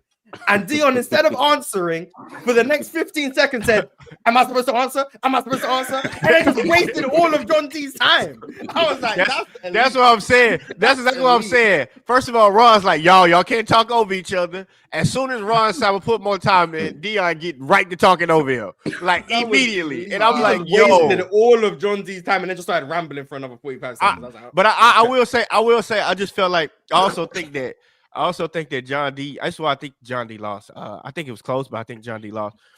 I think he got too distracted by the antics. The Dylan Brooks. Yeah, bro. It was like Rodman. Yeah, bro. It's like, yo, bro, stop him from doing that. You almost gotta say something to distract him. Like, and it's easy to distract him from his point. If you just distract Dion from his point, you would be able to easily do that. But John D let him do it, and I'm like, that shit, man. Like, bro, you got to distract him from letting dudes knock you off your pivot, man. This is what it is. Like, play your game. Don't let this dude get in the your mic head. was too loud. The mic was too loud. Dion's mic is crazy. Oh, it's nuts. Oh, 100%. I need one of them. You can just turn your mic up like this. If you really want to talk really loud, you can just turn your mic up. No, his is louder than that. His mic way over here, and this nigga the loudest. It never cuts out. Yeah, you can hear every word he said. Y'all know his mic is from Akron. It was made in the same hospital that LeBron and Stephen Morgan. Whatever. That mic is a different level. Shout out to Dion got the Ty Crane mic. Dion got the Ty Crane mic. That boy said, I am Ty Crane. Keep shocking mics. You just can't get near that mic. Man, I know you're saying what you're saying about Dion, but you just better hope that Dion don't make it to the finals and you make it to the finals. I enjoyed that. What am I saying? If I win, I got you as easy next. I'm not saying anything about Dion. I'm saying the debate, the debate tactic of screaming over Jordan. and not listening to what the other person says makes for a very unenjoyable conversation. It's just two people screaming, especially when you don't actually give air to the other person to speak. It would be like we can't listen to two people at the same time, right? It's very disruptive when you and me start speaking at the same time. Someone has to give air for the other person to speak. You know what I mean? And I think it's like the 3-minute round. Why should Dion be the one to stand down? I'm not saying stand down, okay? But this is like, if you're just gonna have a mic that's 8 decibels louder than the other person, and as they're speaking, that's where the host comes in, though. That's where the host comes in. If the format is a 3-minute back and forth, right? Respectfully, the host should stand out of it. If someone is going to dominate for 3 minutes, then they dominate. Bro, what it is. Dion, what I'm saying, Mars, what I'm saying is that the crazy crash out on Dion. It's your job. If we're talking over each other, but when we get to 3 minutes, one of two things has to happen. Okay, you're not going to talk over. I'm going to let you talk, but I am going to interrupt you. You're going to talk. Don't interrupt me. So you get your time, I get my time. But you're not going to. Whenever you say something, okay, I'm not listening to any points. All you're doing is just talking loud. Yeah, 100%. Dion wasn't listening to nothing John D said. He didn't listen to nothing John D said. I can tell you that. Then the judges should recognize that if this is what is actually happening, that Dion's just talking for the sake of being loud. And if that's the case, then you don't give Dion extra points just for being the louder one. It's about the points you're making. If Dion talks for the whole 3 minutes and makes no points, he doesn't get bonus points just because he spoke the whole time. You have to actually say something for being dominant then. Well, I mean, you can take all the shots and go 0-26. Yeah, but he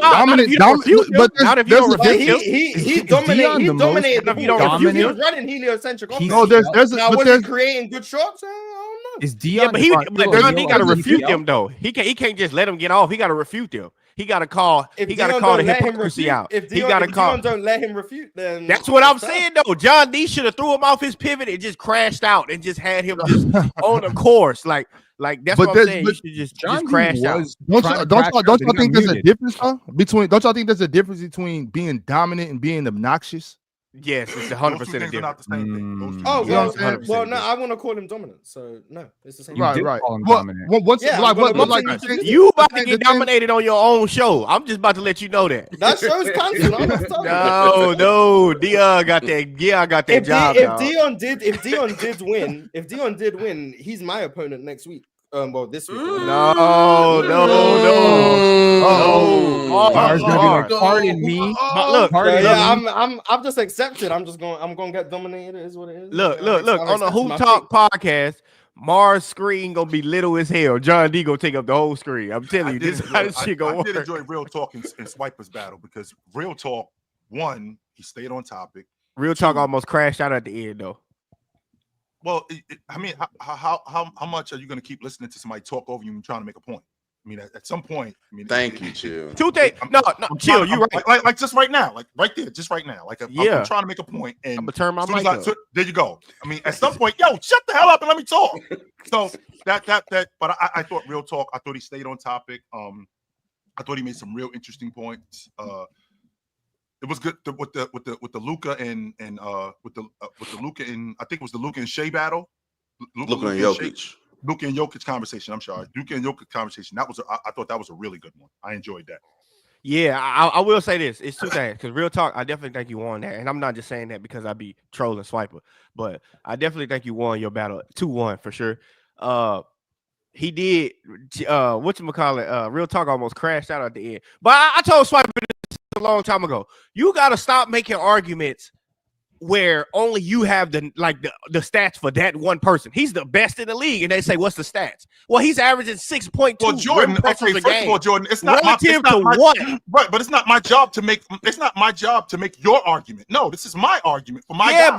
but that's not my what job. I think You when can John counter D, with that. I mean when You can but counter Real with Talk, that. Real Talk gave him 100%. pushback. Real Talk gave him pushback. He tried to change the subjects. Subject, And I'm like, yeah. and I'm like, that's exactly why you don't make those arguments, because it's like you can't just say, oh, he has the most rim pressures in the league, and then they say relative to who?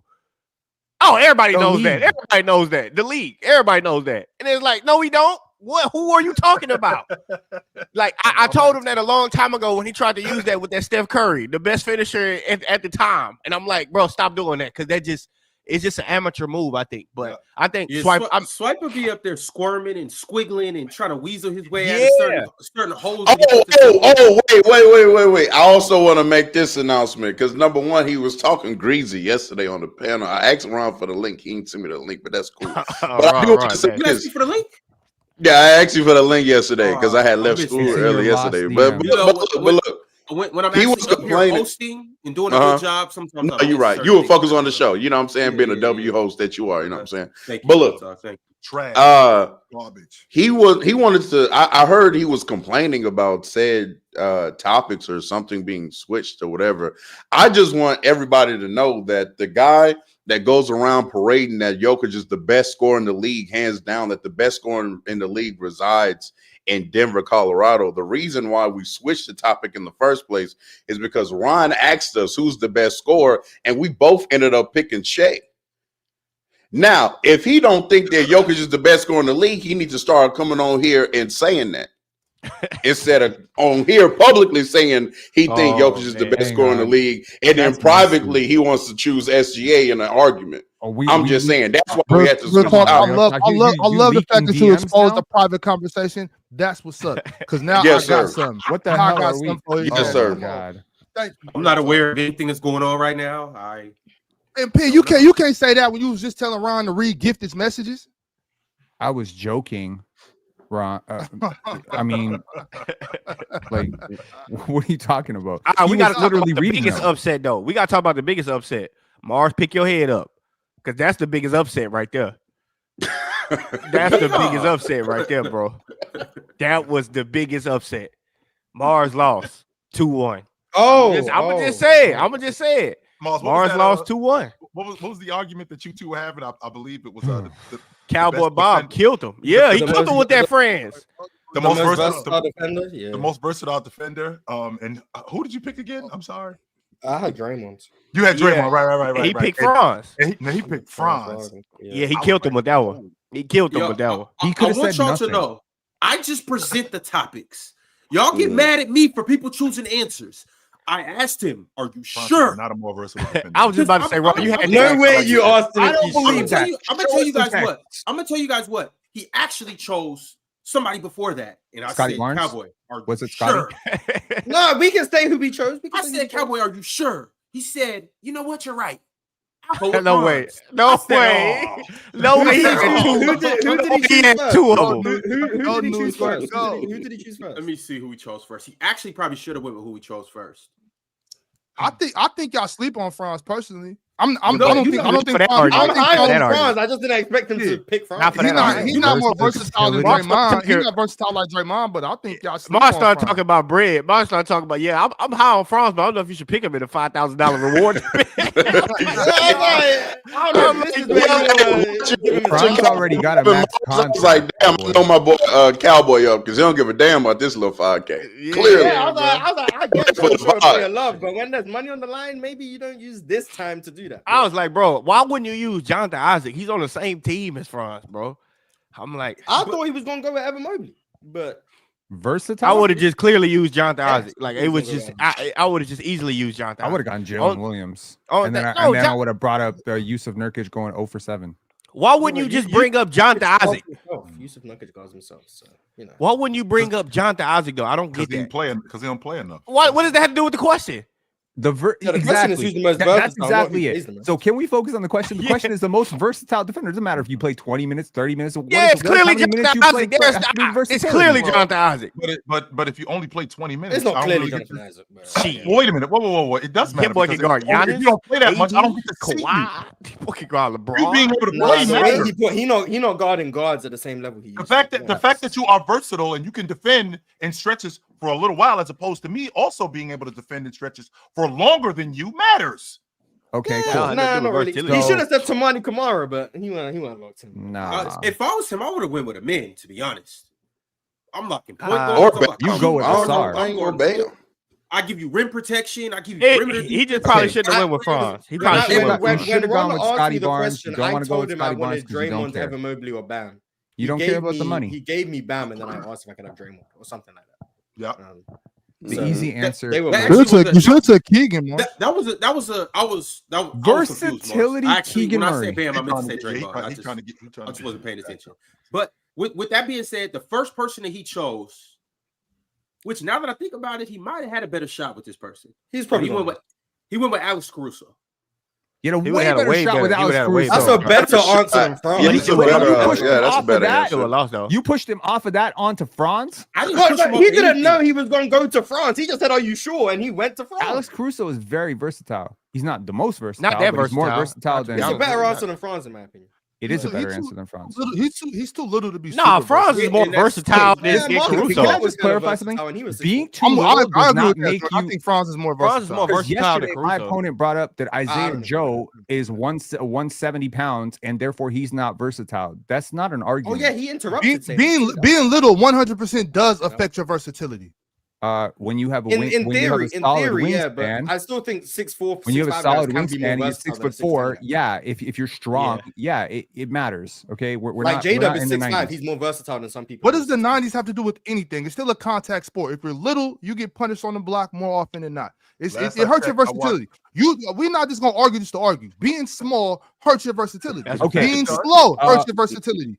What Fox. are That is we a fact. arguing? That Like, That's I'm why I think KG is not- more versatile than ever. Small but forwards do you see are if we're talking about an average team offense? How many small forwards that are not superstars? And by the way, I'm not putting Isaiah Joe on a friggin' superstar. I'm not putting him on. I'm not putting him on. Nope, you're I'm not not saying putting that. him on Tatum. I'm saying, shoot. Let me think of an average guy. Sam Hauser. If I put him on Sam Hauser, you think the Boston Celtics are going to screw up their whole goddamn offense and then start posting up Isaiah Joe on the block with Sam Hauser turnaround? I don't think that has anything with versatility. Like I Hauser? said, it's not the 90s. But You're that's talking my about point. Sam Hauser. What are you talking about? I don't get that. That doesn't like. Yeah, Sam, I'm what trying are you to- saying?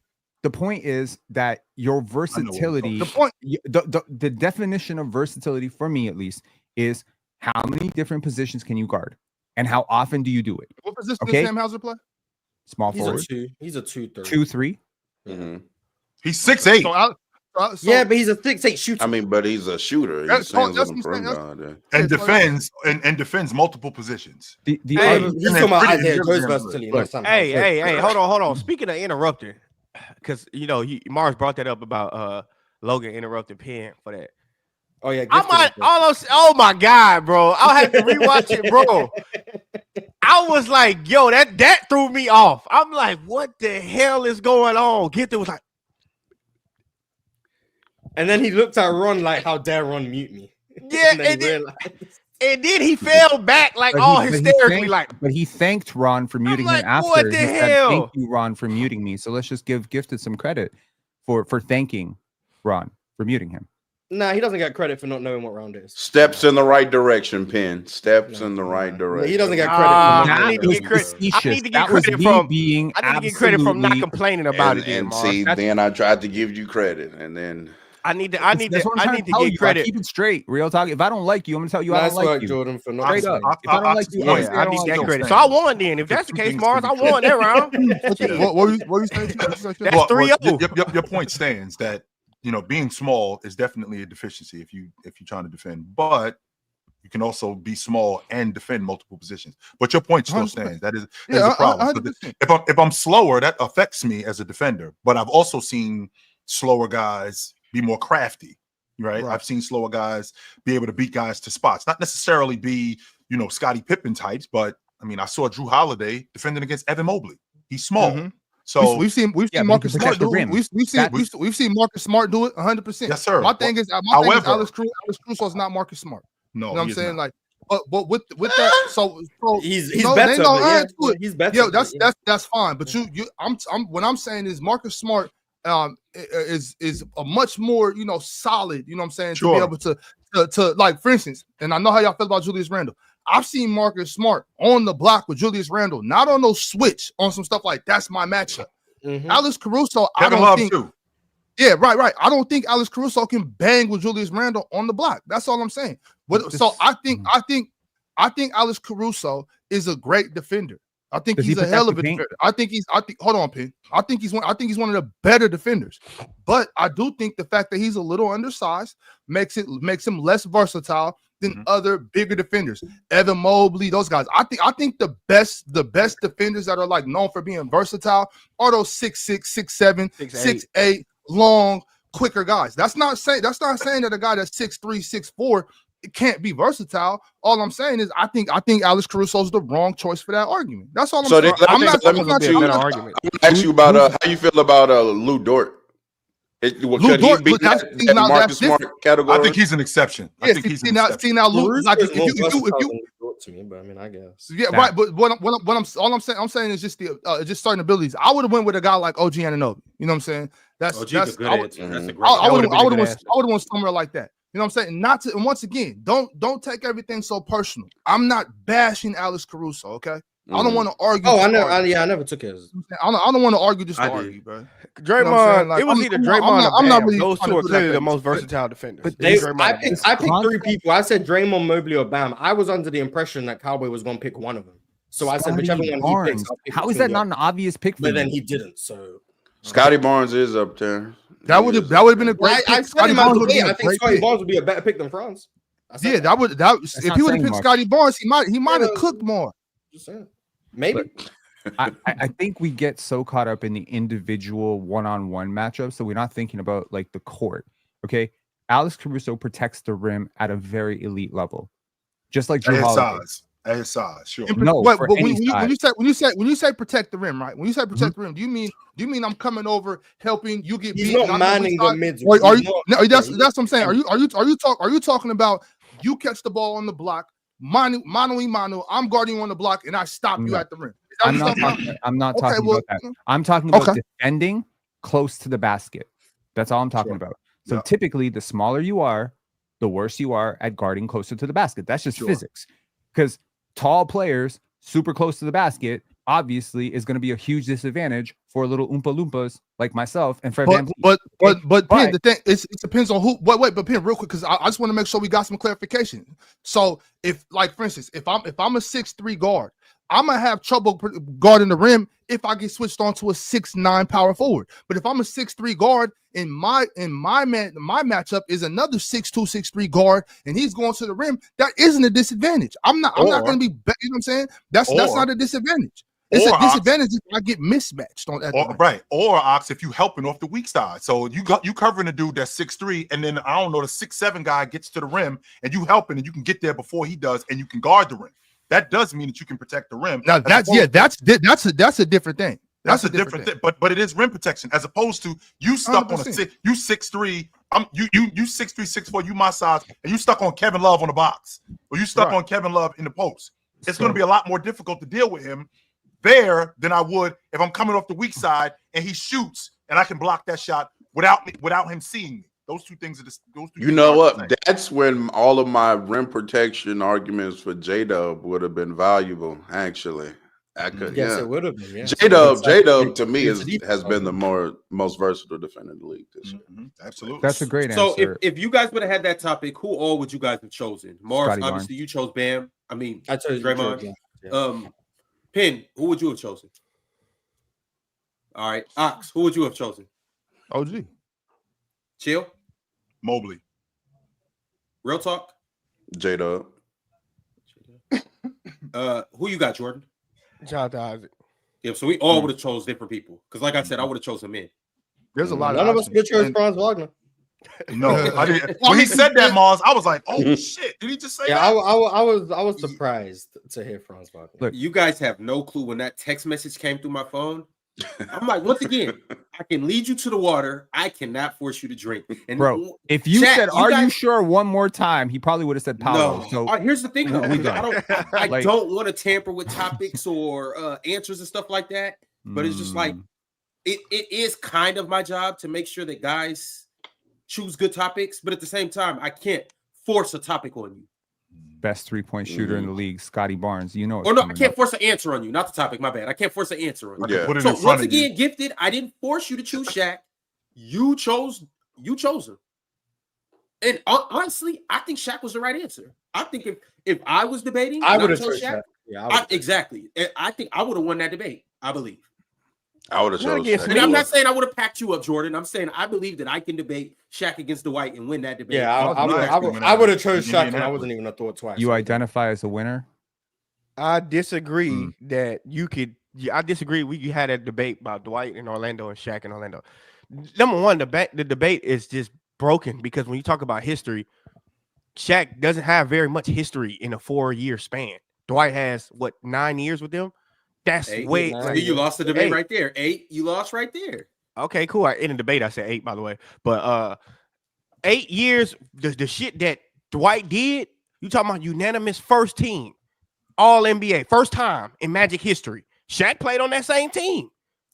Yeah, I would have just refuted that by saying one had to compete against Hakeem and Ewing, and the other one competed against. That's fine. I would have had. That's cool. That was saying one of them had Turkoglu and Jameer Nelson, and the other one had Penny Hardaway. NBA centers, Jordan. I don't know. I don't know. I'm not finna help you win the argument. What the fuck? What? No, but I'm just you saying tell me shit. That would have been like my response. I would have been just like, yeah, it's easier to make first teams when the competition at the center position is way worse than what Shaq was going against. Like, yeah, Shaq, but there were guys like Patrick Ewing was missing all NBA teams because David Robinson, Hakeem, and Shaq were making it. Patrick Ewing was missing the all NBA team. He would have made the first team in Dwight's era. That would have been my argument. Like, I would have just said that. So first of all, Gifted didn't bring it up. That's number one. Gifted didn't mention that, by the way. But yeah, I'm just number saying, two, if I was making an argument, that's what I would have brought up. Number two, so how you have no refusal. You know, no refute to 4 straight first team all defenses, 4 straight defensive player of the years. You have no what are we talking about? Shaq never made first team All NBA once. Exactly. I had that too. Shaq never made first team All NBA once. Dwight made it 5 times. Hang on. The argument is so simple. Ron, you get packed up right now. You going home. It was just too easy. Dwight is an easy choice. You would win this debate, right, Ron? You're going to lose this in 12 seconds or less. Okay. 6-time All-Star versus 4. That's Magic history. 3-time DPOY versus. Yeah, it's about bro. Magic history, not about whether or not you were better than Hakeem. No. Yeah, but my thing We're- is we're like that comparing doesn't work Shaq for the versus argument. Dwight as Orlando Magic. Magic Yeah, player. and Dwight making the first team All NBA and Shaq not doesn't mean he was better on the Magic. That just means Thank he you, had less Mars. competition out of position. Thank you. But if I win first team Does All he mean NBA he as a beat Magic and you Dwight didn't, 3 how is it not better? You also Because play I'm with playing better than you. I'm you just also competing play against with a Hakeem. better team. You I'm also just play competing against you Hakeem also- Olajuwon. you also play with a better team. You play with a better The team. accolade conversation is gonna get you packed up.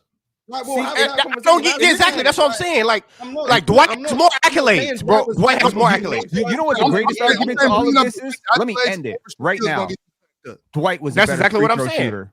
Dwight was Because a better free throw shooter. because At 4%. There you go. to their Packed up. Get out of here. point, to their Hey, point, he was to a their bad free point, throw shooter, it's man. much better. 4%. You know what, Jordan? I forgot.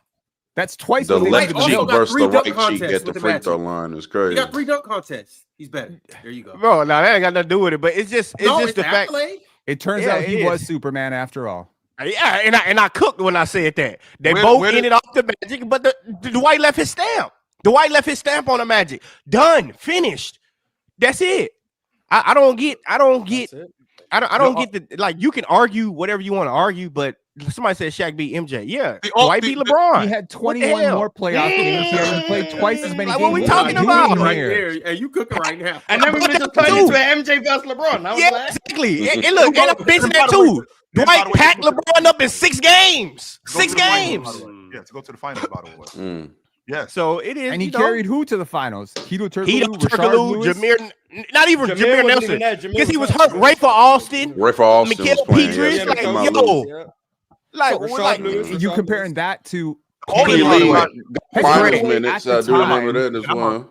as you guys was know, I'm a legitimately athlete person. considered one of the best perimeter players in the league. Hedo Turkoglu was never considered that. So Dwight did much wasn't more even with close. less. Wasn't even close. Yo, Respect you gotta Hedo respect Crazy as Turkoglu. hell. It was not Tito Turkoglu and Penny is not even close. Respect Oh, yeah, Hedo. he didn't I'm not win. saying Tito I Turkoglu didn't say game. that. He was No, Turkey I Penny. didn't say What's that. the exchange We rate can, on we, that? no, we can also use the logic that the 5-man was dying at that point. So to your point, I mean, like Why Dwight does Howard it being always first- come down to 1-to-1? Chill. He still had to go up against some really great Okay. teams. Okay, so You have to make another argument about the 5-man dying. So even if he does have to go against great teams, you're talking about him being first team All NBA and Shaq being second team All NBA. I got to go up against Tyson Chandler. Yeah, but I'm talking about What about unanimously. DPOY, Chill? I'm talking about What about unanimously. DPOY, It Chill? can't be unanimous. What about What the hell? DPOY, Chill? These are Let's the not act like there weren't great these are the- defenders Okay, during they were Dwight's great era when he defenders, was but winning guess what I'm those. going up against? I'm going up against a great defender in David Robinson and a great offensive player in David Robinson. I'm going up So against what a great is defensive player KG, in chop Olajuwon liver? and a great offensive player in Hakeem Olajuwon. I'm going up against a great defensive player in Ewing and a great offensive player in Ewing. You're going up against a one-sided dude. I'm going up against you're going up against Tyson Chandler and Andrew Bogut. These are the dudes. You that are being very disingenuous. No, not hell Amari yeah. Stoudemire. You are- who you ain't are even- being very This sound like what we was disingenuous. talking about yesterday, Chill. This remind me of yesterday's conversation. This is who you're going up against Oh, in terms nice. of being first team. Chill All-Pro. getting back in his Duffy. Mars, can you pull up who was on that All NBA squad the year Dwight won it unanimously? And this, Hang on. and I this, mean, he was unanimous. Hang on. every year, right? Let me give you some names I that mean, made. usually Amari Stoudemire, Yao Ming. So Dwight first made it. Let me go through the years. The first year Dwight was first team. He wasn't unanimous, but he was first team. It was him first team, Amari Stoudemire second team, Yao Ming third team. So they were the three guys. That's The too what? greatest player in Chinese history. How you gonna bring chill? Why would you He bring packed them up. Why would you chill? Why would you bring up Tyson Chandler? the next year, yeah. Well, Chill's making that. My argument would It's have a crazy one. Yao Ming was second team, and then Shaq was third team. This was Phoenix Shaq. The greatest player in Chinese Get history Shaq is in Phoenix Stephon too. Marbury. Yeah, Phoenix Phoenix Shaq was making Shaq. all Oh, NBA. yeah. That says a lot about the Oh, side of yeah. position at the time. Phoenix Shaq is making all NBA. Respect Stephon Marbury. Then the next year, to Chill's point, it was Dwight first team, Amari Stoudemire second team, Andrew Bogut third team. So Andrew Bogut was- Andrew Bogut making Andrew all Bogut was an NBA All teams. NBA center. Ah. when Dwight was running the table. All right, as go the best to center. Dwight. Go to Andrew Dwight. Bogut. And then the next Go year to it was Dwight, Dwight. though. I Then mean- the next year it was Dwight Howard first team again. Amari was second team. This was when he was in New York, and then the third team center was Al Horford in Atlanta. Kill it. Like Go cool. to Oh, Shaq. Even- Go to Shaq. even Go if to those- Shaq's. Let's talk about Shaq's. Okay, I'll go to Shaq right now. Hang Even on, if no, those no. guys were There is something even that if y'all those left guys out. were killing. The point is, Andrew Bogut is far inferior That's a to fact. David Robinson. That's a fact. That's cool. So But the I made competition first level team is All-NBA offense and defense. I made Okay, first team but All-NBA offense and defense. What are we talking about? These were the centers when Shaq was playing. So the You first doing year all he 4 was years? All-NBA, he was third team. So Hakeem was first team. Then David Robinson was second team. Then Shaq was third team, which means Patrick Ewing didn't make it. So then the next year, 1995 we're in now. So this is the year they go to the finals. David Robinson first team. He was the MVP. Shaq was second team. Hakeem was third team. And then once again, Patrick Ewing did not make it. And then 96, this is his last year in Orlando. 96, the first team is David Robinson, Hakeem second team, Shaq third team. The level of competition to make first team is drastically different. Okay, so it sounds like we need to stop talking about Shaq like he the god then. Sit your ass down, little boy. Because he wasn't better than Hakeem and David Robinson. Wait a minute. Why not? Mars, rewind, Mars. Why Really quickly, not? Mars, He wasn't better than Hakeem and David Robinson. Wait a minute. Well, Hold on, let you go. Y'all let you go. Relax. Go ahead, Mars, you. Mars, really quickly, can you tell everybody one more time in the 93-94 season who was first team All-NBA that year at the center spot? It was Hakeem Olajuwon. Then He was the league MVP. How about the next year? Who was first team? David And he was the league MVP. What are we doing? What does that have to do with Dwight? What does that have to do with Dwight doing it in a Magic uniform? That's the argument. Am I speaking Chinese? Okay, let me say Jordan, Justin, just listen to the word. Listen to the words coming out of my mouth, right? If I was in You the understand debate, the words coming out of my mouth? if I was in the debate with you and we're discussing who's better for the Magic, my Right. rebuttal to you bringing up the first team stuff would be, if we are comparing how good they both were for the Magic, is disingenuous to bring up the first teams when the level of competition to have that accomplishment is not the same. Dwight Howard making the first team over guys like Amari Stoudemire and Al Horford and Phoenix Shaq and Andrew Bogut is cool, and you get credit for being the best center in the league. But that Offense and defense, though. Yeah, cool. That does not mean he was playing better for the Magic than Shaq was, simply because Shaq wasn't making first team All NBA. Only because Hakeem. But Mark, you're forgetting one though. What about on defense too, though? What about on defense? We forget that. That's fine. That's what I brought up, though. That's what I brought up. It's the same conversation. You can say Dwight was better defensively than Shaq was in Orlando. That's fine. Like that's fine. I'm not. That's what I brought up, though. That's what I'm saying. I'm not going to push back on that. I'm telling you what I would push back on the first team All NBA stuff. That's all. This would be my rebuttal, and then I would come down to the overall quality of player and how well they both performed in the postseason, how well they both performed in the regular season, how Shaq was overwhelmingly better offensively, how the team results in terms of how good the team was offensively. And I would have pushed back and said, and I would have pushed back and said Shaq had a way better team. Yeah, and that's fine. And that's fine. And then I would bring up some of the numbers without Penny Hardaway and how the Orlando Magic offense was still great without Penny. Like I would have brought that stuff up. And then my nail in the coffin would have been, did you know in the 09 playoffs, the Magic actually lost when Dwight Howard was on the floor and they won the minutes when he was off the floor? That would have been my rebuttal to how they went to the finals. And I've been actually worked better with him off the floor. But that's cool. Meanwhile, Shaq's tenure, they were never worse with Shaq on the floor, and they were always an elite offense. You can't say the same for Dwight Howard. That would have been my argument. Like that. That's cool. I would have debated that another way. But what I'm saying is, to your part, you arguing better than what Gifted did. Gifted didn't do that. I'm better. Like that's a different. Gifted didn't do that. That's what I'm saying. So what you backed you up once before, Mars. Not too much. I would have swung the debate. Gifted got it when we arguing about the narrative of analytics and how it ruined discourse. We talk. Respect Gifted. But look though, I would have. But look though, I would have. But Mars, I would have swung that a whole different way. Like Gifted didn't have that pushback on it. I would have swung that to, let's talk about defense. We can talk about Shaq offensively all the time. Let's talk about defense. It's no way you're gonna tell me with the accolades that Dwight has on offense and defense that you're not gonna get packed up in that argument. I would argue that Dwight doesn't actually have accolades on offense. I would argue that why not? I would argue he made the first team All NBA because he was the best defender in the league, not because he was so great offensively. And I would argue in team history that counts, because if I would argue in team history when we reading off that. All right, okay, cool. But look, you know what else I argue? I would argue in team history when reading off accolades for the Magic team history, we gonna read more accolades from Dwight. Dwight has more accolades. Yeah, Dwight has more accolades. That's what the debate is about. Team history. Yeah, the question is who's a better player for the Magic? That's the question. Who's a better player? It has to be Dwight. Yeah, it's not blind resumes. Whose was better? Otherwise, why is there a debate? What you mean if it's not blind resume? Yes, we compare resumes. Yes, I'm comparing resumes. If So it's Dwight. If one's resume is overwhelmingly better, which Dwight's is for the Magic, Yeah. why would it be a debate topic? If that's all the debate was, just whose resume is better, it wouldn't be a debate topic. Because So Shaq's obviously 4 it's years more- Because were Shaq- so because much better Shaq- than so any obvious- 4 years of Dwight's career. And that's that would the be my truth. point. You And know that what? would It's a be my debate. point. You So know it's what? obviously more than just Because resume. Gifted chose Shaq. He should have chose Dwight. But I'm saying If we it would have shouldn't chose be a Dwight, we topic. would have changed it. Yeah, but I'm saying it I shouldn't would have be- went with Shaq. If it's just about whose resume was better for the Magic, then it shouldn't be a topic because that's like saying who's the best point guard in the Lakers history, Magic Johnson or Luka Doncic. And I will just look at Magic Johnson's resume. Oh, why are we having a conversation? Like, obviously, it's more than just resume because Dwight Howard's resume is overwhelmingly better. But the reason it's a question is because it has to be more than resume.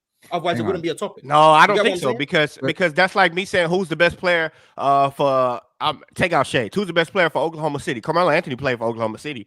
Like, why? Yeah, Like, that's not the No, same. it's not even. That's Yes, not saying it he's is. gonna play for the Wizards. No, it's Michael not. Jordan played for yes, it is. It's on a lower scale. Yes, it is. It's on a lower scale because Dwight Howard played at an elite level to the point where I think Carmelo even you Anthony would did not I think play at even an you elite would level agree, for Jordan. Oklahoma City Dwight Thunder. Howard is He at didn't. worst the third best player in Goody Magic Mello history, was right? cooking. we Come on. we can say Carmelo. We can say Paul Carmelo's not- George. Paul George played at is Paul George the best Oklahoma City Thunder player of all time? He played at an elite level. He finished No, top you're 3 in MVP voting as an OKC Thunder One player. time.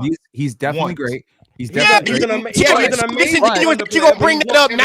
You gonna say Hang on, one hang on. time? Yes, that's what Shaq did. so 0 times though. So I feel like if you were to make a debate right now between James Harden, right, and Paul George as Thunder, that would be a very interesting debate because you'd be talking about one player's 4 years, you'd be talking about another player's, short stint. You would obviously be comparing one player on the come up, like we're doing with Shaq, versus another player more like in their prime, which includes like what we're doing with Dwight.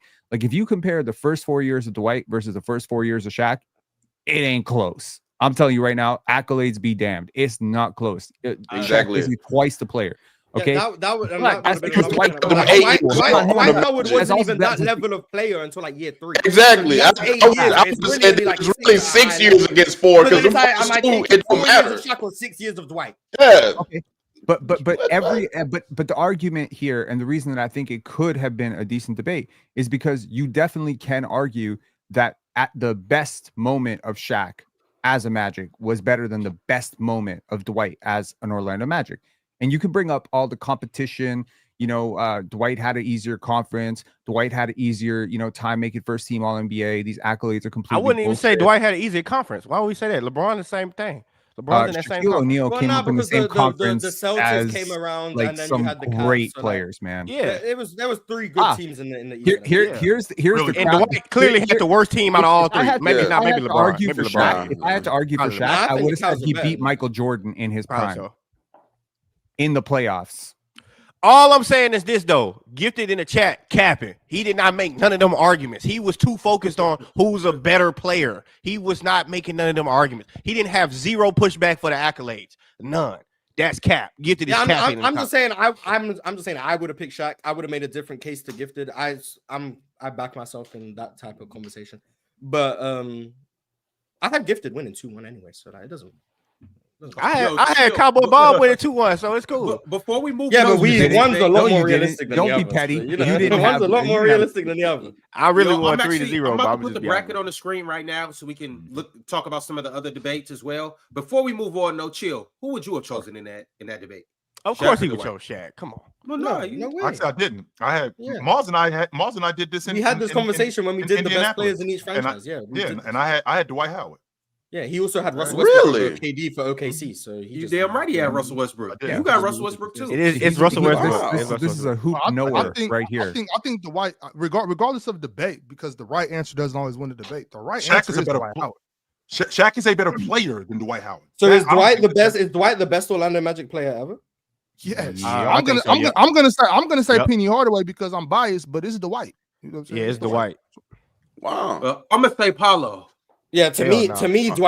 Dwight's third or fourth. So Shit, the Ox, shit I Dwight was can't doing in believe you didn't Orlando was say crazy. Frank Wait, Vogel. third or fourth? Who He were was the right others? there. Dwight was Why doing in Orlando was why would crazy. I mean, I Franz think Shaq and Kenny Team Hardaway is played better. because it So then sounds Kenny would be the Lithuanian. one Oh, that I have. Tracy. Yeah, Shaq and T-Mac are better to me. So then Dwight would be third or fourth, depending. Tracy on was in Orlando long enough to be. he was there the same amount of years as Shaq. And he 4 was better years. than SGA those years too. But we don't got time to get into that, y'all. What we do have time to get into is the PCL March Madness, where only one person can win the belt. So here's what we got right now. We obviously have Mars versus Cowboy Bob. Oh, and by the way, we will know who advances Thursday at the latest, potentially tomorrow if the judges can get to me within a reasonable time frame. But Thursday at the latest, we will know. But here we go. We got Mars versus Cowboy Bob. We spoke on this debate. Why Mars potentially lost to Cowboy 3-0. We spoke on Dion from Ohio versus John D. We talked about Gifted and Jordan extensively for the last 30 minutes. We spoke about all of these 4 debates. We spoke about all of them. We We talk didn't about speak ZZ? about Yeah, we said it Chill on one. for real. We spoke about it. Yeah. We haven't really All right, well, spoke about Chill. I'm There's running a nothing to poll. talk about. There was no debate. I'm running a It's poll be right lost in now. the bag. ZZ and Ox. You guys go. Oh go no, vote I ain't on watch that it. I poll. just know we lost. That's me, sir. What the fuck? That's crazy. Hey. What you say? What you say, Ron? I said I'm running a poll right now. ZZ versus Big Ox. You guys go vote on that poll. Penn versus Logan. Do we any more comments on this debate? Logan interrupted Penn and should be deducted points and disqualified. I didn't get to see. I was passed out in here. Okay, I'll clear up some shit. I love those hoodlum. I love those hoodlum antics, Logan. No, okay, come on now. I do believe that, you know, when he interrupted my point, like I continued to move on, but he interrupted my point with something that was a bad point because he made a point that Isaiah Joe wasn't a player who can guard 3 positions when literally he's the 83rd percentile, like versatility, and he does guard 3 positions in the league right now. So him being slight of frame should not be docked against him.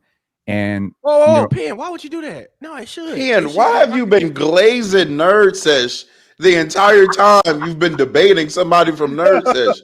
I watched your debate. Oh my know God. why. We know Bro, why. Logan, bro, like Wait, you don't know Penn, you how hard do- ain't, you like- know why? We Penn, know you do know that being fake friendly ain't gonna get you no points, right? it's not fake friendly. I legitimately watched Nerd Sesh last year during the playoffs. They did. You should have really, said really that till after the PCL was done. Why? Yeah. Why? Yeah, Yo, I real give Gifted. talk. I give Gifted credit If after the nerds are PCL, after I glazable, the win. nerds are glazable. But if I lose, The I ain't nerds giving are it to you. glazable. Don't get me wrong. Don't get me wrong. The Hang on. nerds are 100% Love glazable. nerds. Hang on. Love hang on. nerds. How many times have you heard? Especially those how two many? nerds. Those How two many nerds are times, if you had to go over or under, how many times have you heard me say Jordan makes great content on IG that I've been following him for a long time? How many? I've how many never times? heard you say that. I've never heard you. I have heard you say that, but if you Mars, were to he debate says that Jordan 10 in this, times an episode. I don't listen to Penn. I don't listen. But why do I do that? Because I'm a content creator, and obviously pointing people to other content creators is good business. It's good for everybody. We all need help here. Number one. networking during the debate. Oh, my fault. Kenny. I'm gonna let you get your coin. My fault. No, I didn't know you was networking during the I'm not networking at all. I'm saying if I've never watched Nerd Sesh, I would never say that I mess with their podcast. I would never do that. But if I've actually watched Nerd Sesh, I've watched at least 15 to 20 of their episodes. I've watched at least 10 or 15 of their videos. But they do great work, man. I respect anybody in this space who does actual work. And by actual work, I mean you watch actual games, you dissect actual film, you do actual research. I respect that because I know that it takes time. Okay, I know that when Jordan is breaking down tape of possession by possession, that it takes time. It takes time, and it takes actual love and dedication to do this shit. People in the chat be like, "Oh, he's so corny because he's glazing this or glazing that." That's how y'all think. Glazing, hating, glazing, hating. No, man. Sometimes you should be respect. Okay, you could have respect. What I'm saying is, of course, you can respect them. You don't have to say it publicly. That's what I'm saying. I'm not finna debate nobody and be like, "Oh man, I have so much respect for you, bro." Here's the thing, real talk. I don't bro. hold real talk. I've never won a game of poker in my life, and I will never win a game of poker in my life. If I had 2 pair, literally the entire table, the entire block would know I had 2 pair. Yeah, I don't I don't hide my emotions well. So if you piss me I off, hope I get it's gonna be right on my face. because It's I'm gonna be acting right like on my face. I don't like Mars. And I wear that. By the way, I wear that as a badge of honor because honestly, Well, I feel already like I feel like a lot of people like sitting I there lost trying the to gift, craft so their yeah, emotions, being like, we "Oh, both I'm gonna be lost nice here. I'm gonna not be nice here." No, man, be straight. If you don't like me, I'd rather you just come up to me and say, "I don't fuck with you. You're fucking annoying. I don't like you." Like somebody or not liking nobody. But don't come up to me and be like, "I'm trying to help you, bro. I'm trying to help you." No, I hate those people.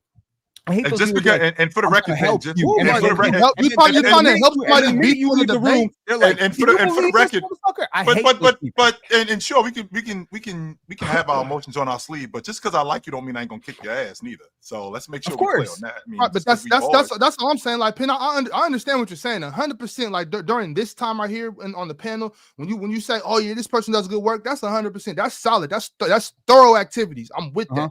All I'm saying is like during the debate, that was like. You were supposed to be debating. You talk about. Oh, I watched. Hey, look, that's the thing. I would have trashed. I'm not even tripping. Straight to nerds. I would have been y'all nerds. What I did. Always overcomplicate.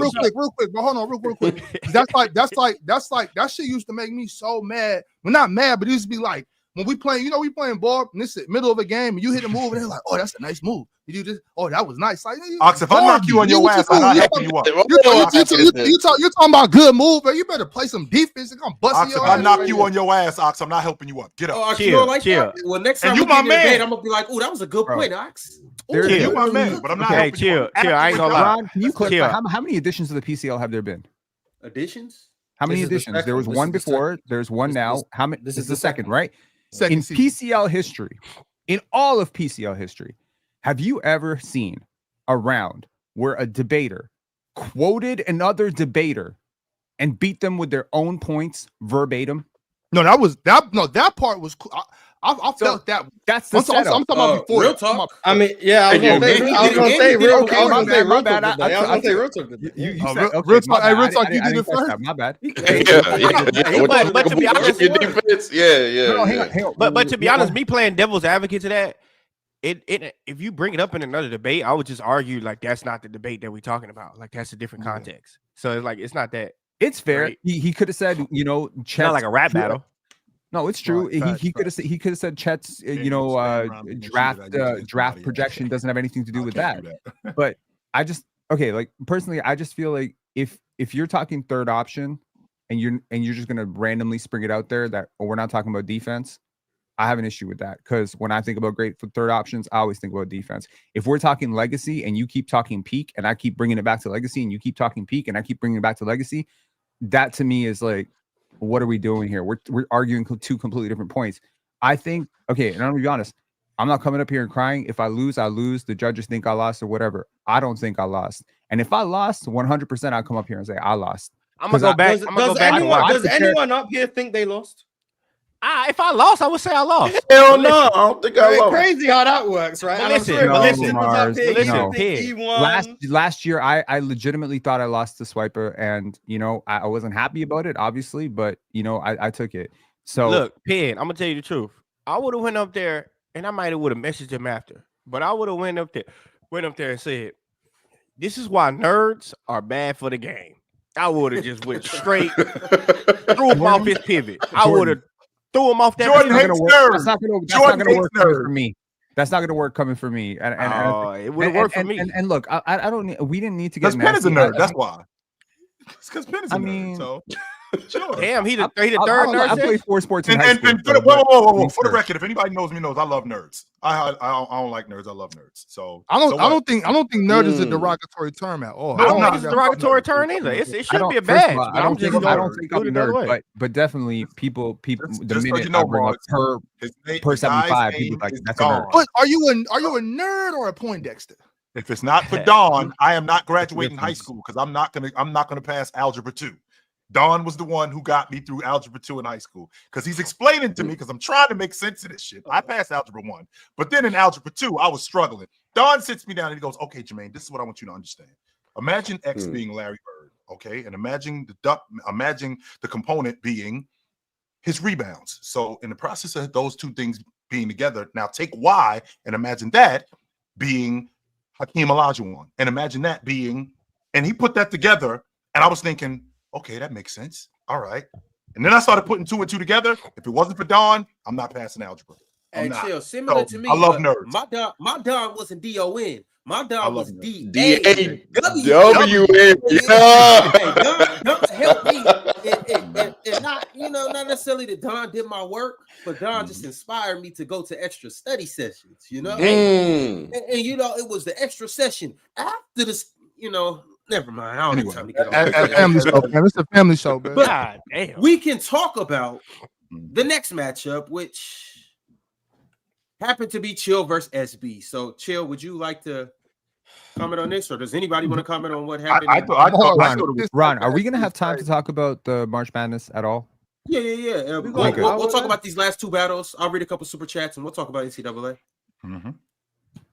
I thought it was interesting the first topic that we had when SB brought up the fact that it could have been a hypothetical. Hey, Ox, is it any less of a heist if the cops don't show up and we get away? No, you got away. We still got away with the money, didn't we? But for sure, the cops could have showed up, but they didn't. So the idea of you bringing up, the Chicago Bulls could have won the coin toss. They didn't. So that doesn't make any sense. Right. I remember. Yeah, that's right. With the Magic Johnson trade. Yeah. No, that's out. SB sucks. What the hell, Mars? What you got against SB, bro? He got beef with SB, man. Why though? He's just not good. I think he won the first round, but SB sucks. I'm gonna tell you. So Chill won. SB came to my playback room after Chill and said he 3-0'd you. He did say 3-0 Chill. He did say 3-0. He said he 3-0'd you. Of course he said that. I actually thought SB did a pretty good job. I think because you have no standards for SB. Mm-hmm. The fact that he didn't stumble over his words was like, oh my god, dude, Mars, where you get this shit from, dude? Like, why are you like that with SB? You like that with somebody else too? I can't remember. He's just not good, but he won the first round. Nah, he ain't like that with me. It's us. It's me and you that he's like that with. Nah, he been giving me credit while I've been debating. Now, before I was debating, I was putting Mars to shame. That was my enemy number one. Makes sense now. Has SB put you to shame in the past? Is that what this is? Yeah, maybe SB is looking back on the future. I don't know. I can't even remember what the rest of their topics were. So maybe SB actually won, but even if he did win, he still sucks. So it doesn't change much. Wow. Remember what I told y'all? Mars want me out the tournament. Oh, I could care less if you go to the finals. What the fuck is wrong with Mars? But SB did win round 1. I'll say that. I can't remember the other topics. The other one was the other one was the finals matchup and when he had the Lakers and the the best offensive player and defensive player duo. He lost that one. He lost that one. SB lost that one. He should have said SJ in chat or he for both sure of y'all made some pretty bad points, but I think SB lost that one. SB lost that duo one for sure. SB won the I thought Chill won that, but I thought they both picked. He should have put more because he was trying to say that you said something that you said you didn't say, right? Oh my god, SB might have won 2-1. He should have just tricked everybody and just put more words in your mouth. That's what he was trying to do. Yeah, that's what he was trying to do. Sometimes you find yourself in a corner, but that's what you got to do. Sometimes, and that's what he was trying to do, and I wouldn't allow him to do that. Even if that's not what you're saying, I'm gonna make him think that's what you're saying. And that's what he was trying to do. That's what Swiper do. Hell yeah, but just put words in his mouth. That's. I ain't gonna rewatch it, and I'm just gonna still say SB lost, but he may have won 2-1. But I'm just gonna say he lost because he sucks. But Chill, you did say something interesting. I do want to ask you. You said, I think you said Donovan Mitchell is closer to making a defensive team than J-Dub is making an All-NBA team. He did say that. You still think that's a fair point, though. That's a fair point. No, it's not. So Mitchell is not making an all-defensive team, bro. And neither is J-Dub making an All-NBA definitely team. Not. No. One is still clearly closer than the other. But clearly closer. Yes. Yeah, J-Dub is closer. Yeah, I wouldn't have made that point. I wouldn't have made that point. I would have scratched out with you. I would have rehearsed that and scratched it. I would have said, this ain't going to end well. Let me get that shit out of here. He ended up asking the question. So, first of all, this wasn't even about he made this into offensive and defensive play. Oh, yeah, he lost. He lost that debate for sure. He lost that debate for sure. That wasn't what this was about at all. So, and then in the second debate when we were talking about the best finals matchup, I mean, the fact that I picked the Celtics, my stance was the narrative more than anything. I talked about both the teams together and how much better Boston would be, but I think when I talk about ratings and how important it would be for people to see the Boston Celtics go down, I feel like that was my stance, and I thought I made a pretty good argument. And why? I mean, the narrative of Bron versus Cleveland is just strong. And then you got Luka going back-to-back finals on 2 different organizations, which he brought up. That's a big point. Yep. Then he brought up just the fact that the Cavs have a chance to win a championship without LeBron. Like, the narrative was probably on his side. But maybe you won that one. I don't know. But here's why. But and that was a real interesting point you make, because he brought that up. But then I rebutted that with the fact that the Celtics hadn't won back-to-back NBA championships. That was a good rebuttal. They had since the 60s. And then he brought up the fact that LeBron might really be an all-time great Laker with 2 championships. And then talking about the statue and then I brought up the fact that Jason Tatum, who now what this cements for his legacy, being a back-to-back NBA champion, which is what Bird didn't do. I brought that up, and the fact that they can win the NBA championship in back-to-back seasons, which didn't happen since Russell did that. And the fact that he's going to be first team All-Pro. Bron, Ty, and Kobe in championships. Then obviously the elephant in the room, Bron with 5 rings, the GOAT debate. Like, there's a lot of legacy defining. I mean, Bron can lose in round 1 and it's legacy defining like this. Right. So like, and you say Bron, you have a chance. Yeah, Bron and legacy. And then I failed to mention, which I could have brought this up, but this would have helped him. The fact that if they lose, that would be 7 losses for James in the NBA Finals. And now there's a narrative regardless. Like, yes, I'm not gonna rewatch it because I'm not watching SB debate if I don't have to. So maybe you won that one, but either way, I think it's probably 2-1. You won the last round, SB won the first one. That middle one, whoever won goes through. I think you're gonna go through, and I don't have a problem with it. Yeah, Chill won. Yeah, Chill won. So you won, but I think it was 2-1. Hey, real talk. Do you think I won? I think you won round 3. He thinks you lost. No. I think you won round 3. I think Gifted won round 1, and I think it's going to be the interpretation of that second question. So you said the same thing I said. You're dying on the fence. No, I said that day when I was just say you think Gifted won. Just say you think Gifted won. Just say you think I do have Gifted 2-1. Be personally. There you go. I do. Yeah. Shame on you guys. Jordan, you suck. Here's what it is. No. I don't. That's what's real. That's not my words. Hey, this is Houston on Houston crime, and this is why you guys. This is why you guys are going to get swept in the first round. Shame on you guys. Shame on you guys. I know y'all want to see the Gifted one beat me, but shit happens. He got next year. I'd rather see you win than Gifted.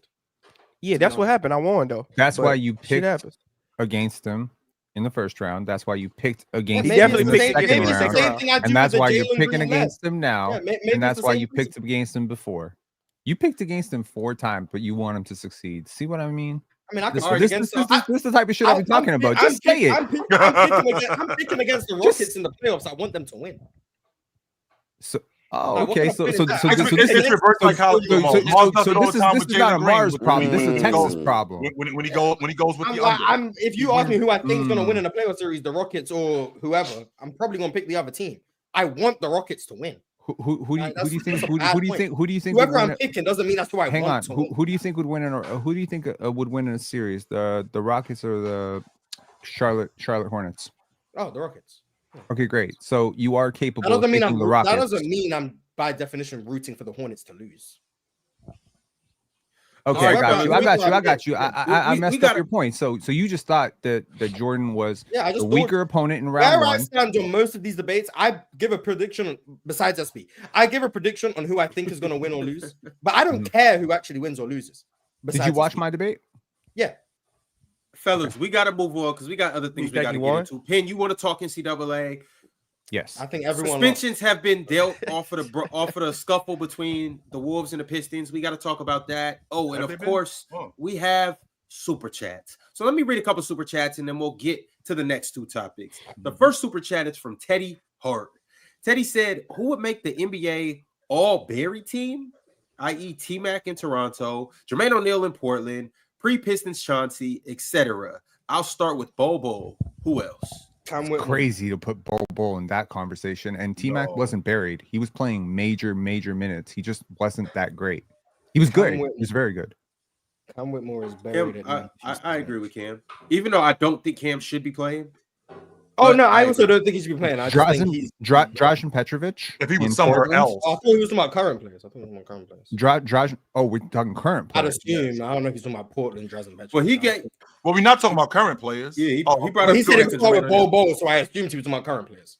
Okay, let's talk current players. Yeah, that's why I assumed. Who are you? Don't think Reed Shepard's buried right now? No. I mean, yeah, you could go with him. Bro, averaging 3 points per game. Bronny's buried. Yeah. Oh my gosh. Nice. There we go. We got 3. That's cool. Let's go.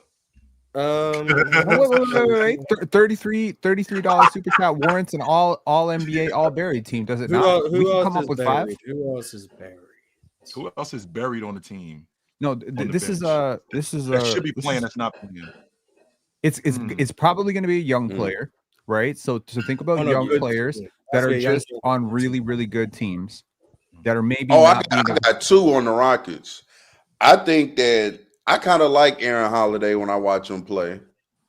I think he's cool, and I like Cam Whitmore.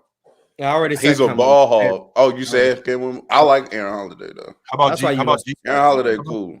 How about Gigi Jackson? You said what? Gigi is Jackson. great answer. Great I answer. like Gigi. Gigi, yeah. Jordan Walsh. Yeah. How about Scrawley?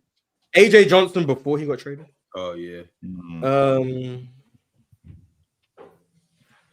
Oh no, that's a tough question because I'll give you one. This is a very unconventional pick, but it shows initiative. Josh Minot. And every time he gets Houston into a game, he does something foolish on defense, like every time. for sure. But he also does good stuff. And also, I'll give Caleb Houston some love from the Orlando Magic. And never dunked. Definitely Rob Dillingham. I seen him try to get his first dunk of his career a few weeks ago. I think it was against the Timberwolves, and Dante DiVincenzo blocked it. So shout out to Caleb Houston. Still no dunks, but he tried. So good work. All right, my man Eddie Patterson sent through a super chat, and shout out Eddie. Eddie said on a flight. Eddie, that's Brandon. It's Eddie. Trust me. But a Sway Eddie said on a flight to Hawaii, tapped in with the guys from PC. Life is good. Champagne and flight. I love that, no doubt. Check out the profile picture with young Eddie too. He got a little that. back there. Shout out the boy. Check him out. It's flight, brother. Sorry, I know I'm going backwards here for a second, but I just wanted to give a quick shout out. Looking back into the future. Yeah, I'm going back to the future. Hey, Ron, stop. It's so rare that we ever get to talk about these players. So I'm actually excited that we get to bring up some names that we've never talked about on the show. Just in case there's some fans out there who watch PC every day, waiting for us to talk about that favorite young player on their team, Jarris Walker, over in Indiana. I have a lot of belief in him. Day'Ron Sharpe. He plays in Brooklyn. He's playing now because they're tanking, but I still categorize him as buried. Right.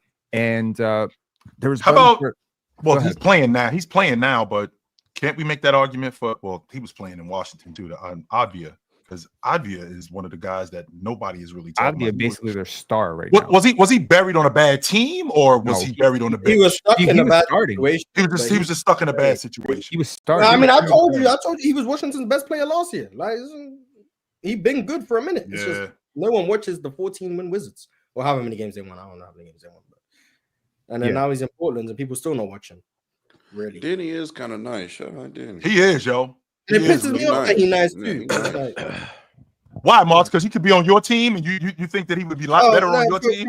For reasons beyond basketball, but he is really good. He's looking for $30 million this offseason. I would take Denny. $30 million? Mm-hmm. I'm of the belief that with the way the CBA is set up, the worst position to be in as a GM is having to pay like the 40th best player in the NBA, because usually they command close to max money. 30 But ain't they- even close to max. Yeah, but they never produce at the level to justify. Like Michael Porter Jr. making 36 million, in my opinion. is unjustified. So what do you do if you're the Grizzlies with Triple J coming up? I'm not paying him a supermax. Like, there's no way in which Jaren Jackson Jr. is worth the same amount of money as like whoever else is making a Jason supermax. Tatum. I agree. Like, he's not worth that type of money. And no amount. So of money, you're letting He him has to walk, or what are you doing? I'm Maybe trading a, him. maybe a sign and trade. Trading him? I'm not paying him. Because that's what happened. That's what happened. Real talk with Minnesota and with Minnesota and Cat. and the Knicks. The Knicks didn't Mhm. feel that they were more comfortable paying Cat that money than Julius Randle. No, Mhm. we ain't paying him. Yeah. So And that's not me saying Jaren Jackson's not a good player. I'm just looking at it from the. I don't know the ins and outs, but I'm pretty sure a supermax is like 35% of the cap, yes, something like that. Mhm. Jaren Jackson is not worth a third of your team's cap space. I agree. So no matter how good I think he is, he's not worth a third of your team's cap space, which is why I think the worst place to be as a GM is you have a 15 to 23 best player in the NBA on your roster. Yep. Because they command the type of money of the top 10 guys, Yep. but they don't produce to the level of the top 10 guys. So you don't think that Paying Memphis the has a same amount. player on their roster No, that is a super? I wouldn't pay anyone that pay type Ja. of. I'm not paying So anyone on the Grizzlies 35%. But a So- lot of your so- championship favorites have a player on their team that isn't even producing like a top 30 player right now who's on a supermax, which is Jaylen Brown. I wouldn't have paid Jaylen Brown that type of money. Then you would have let him walk and you wouldn't have gotten a ring. See, I mean, yeah, maybe. it's the cost of doing business. Look, But yeah, I mean, I think the Celtics did it. The for Celtics short are term. different because they do The have a Celtics one are though. going to have to make trades. Like the Celtics are going to have to make. That's trades. why I feel like this This season team, they- the team they- can't they- be afforded long term, right, and that's they have to because do you've this. ended up paying the 27th best player in the NBA. I don't know where Jaylen Brown actually ranks. I'm just saying 27 because of spitball number. You're paying him 60 million or whatever he's making. Like that's untenable to me, and that's not to discredit how good of a player he is. It's just like I'm looking at it from a financial decision. I'm not paying someone who's not Jokic, SGA, Tatum, Luka, like those type of players. I'm not playing those people not on that level. 35% of the cap. I just So don't what's think the gap? Because Real Talk brought this up not too long ago, and I want to expand on it since we're talking about Danny Avdia. What's the gap between Danny Avdia and Austin Reeves? defense. I think he's better than Austin Reeves.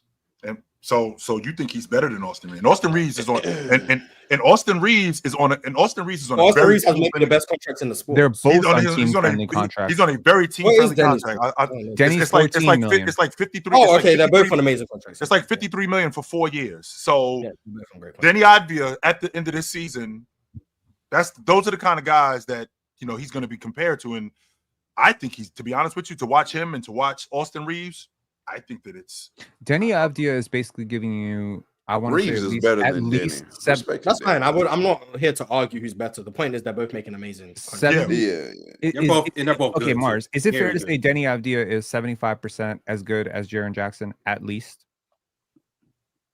at what?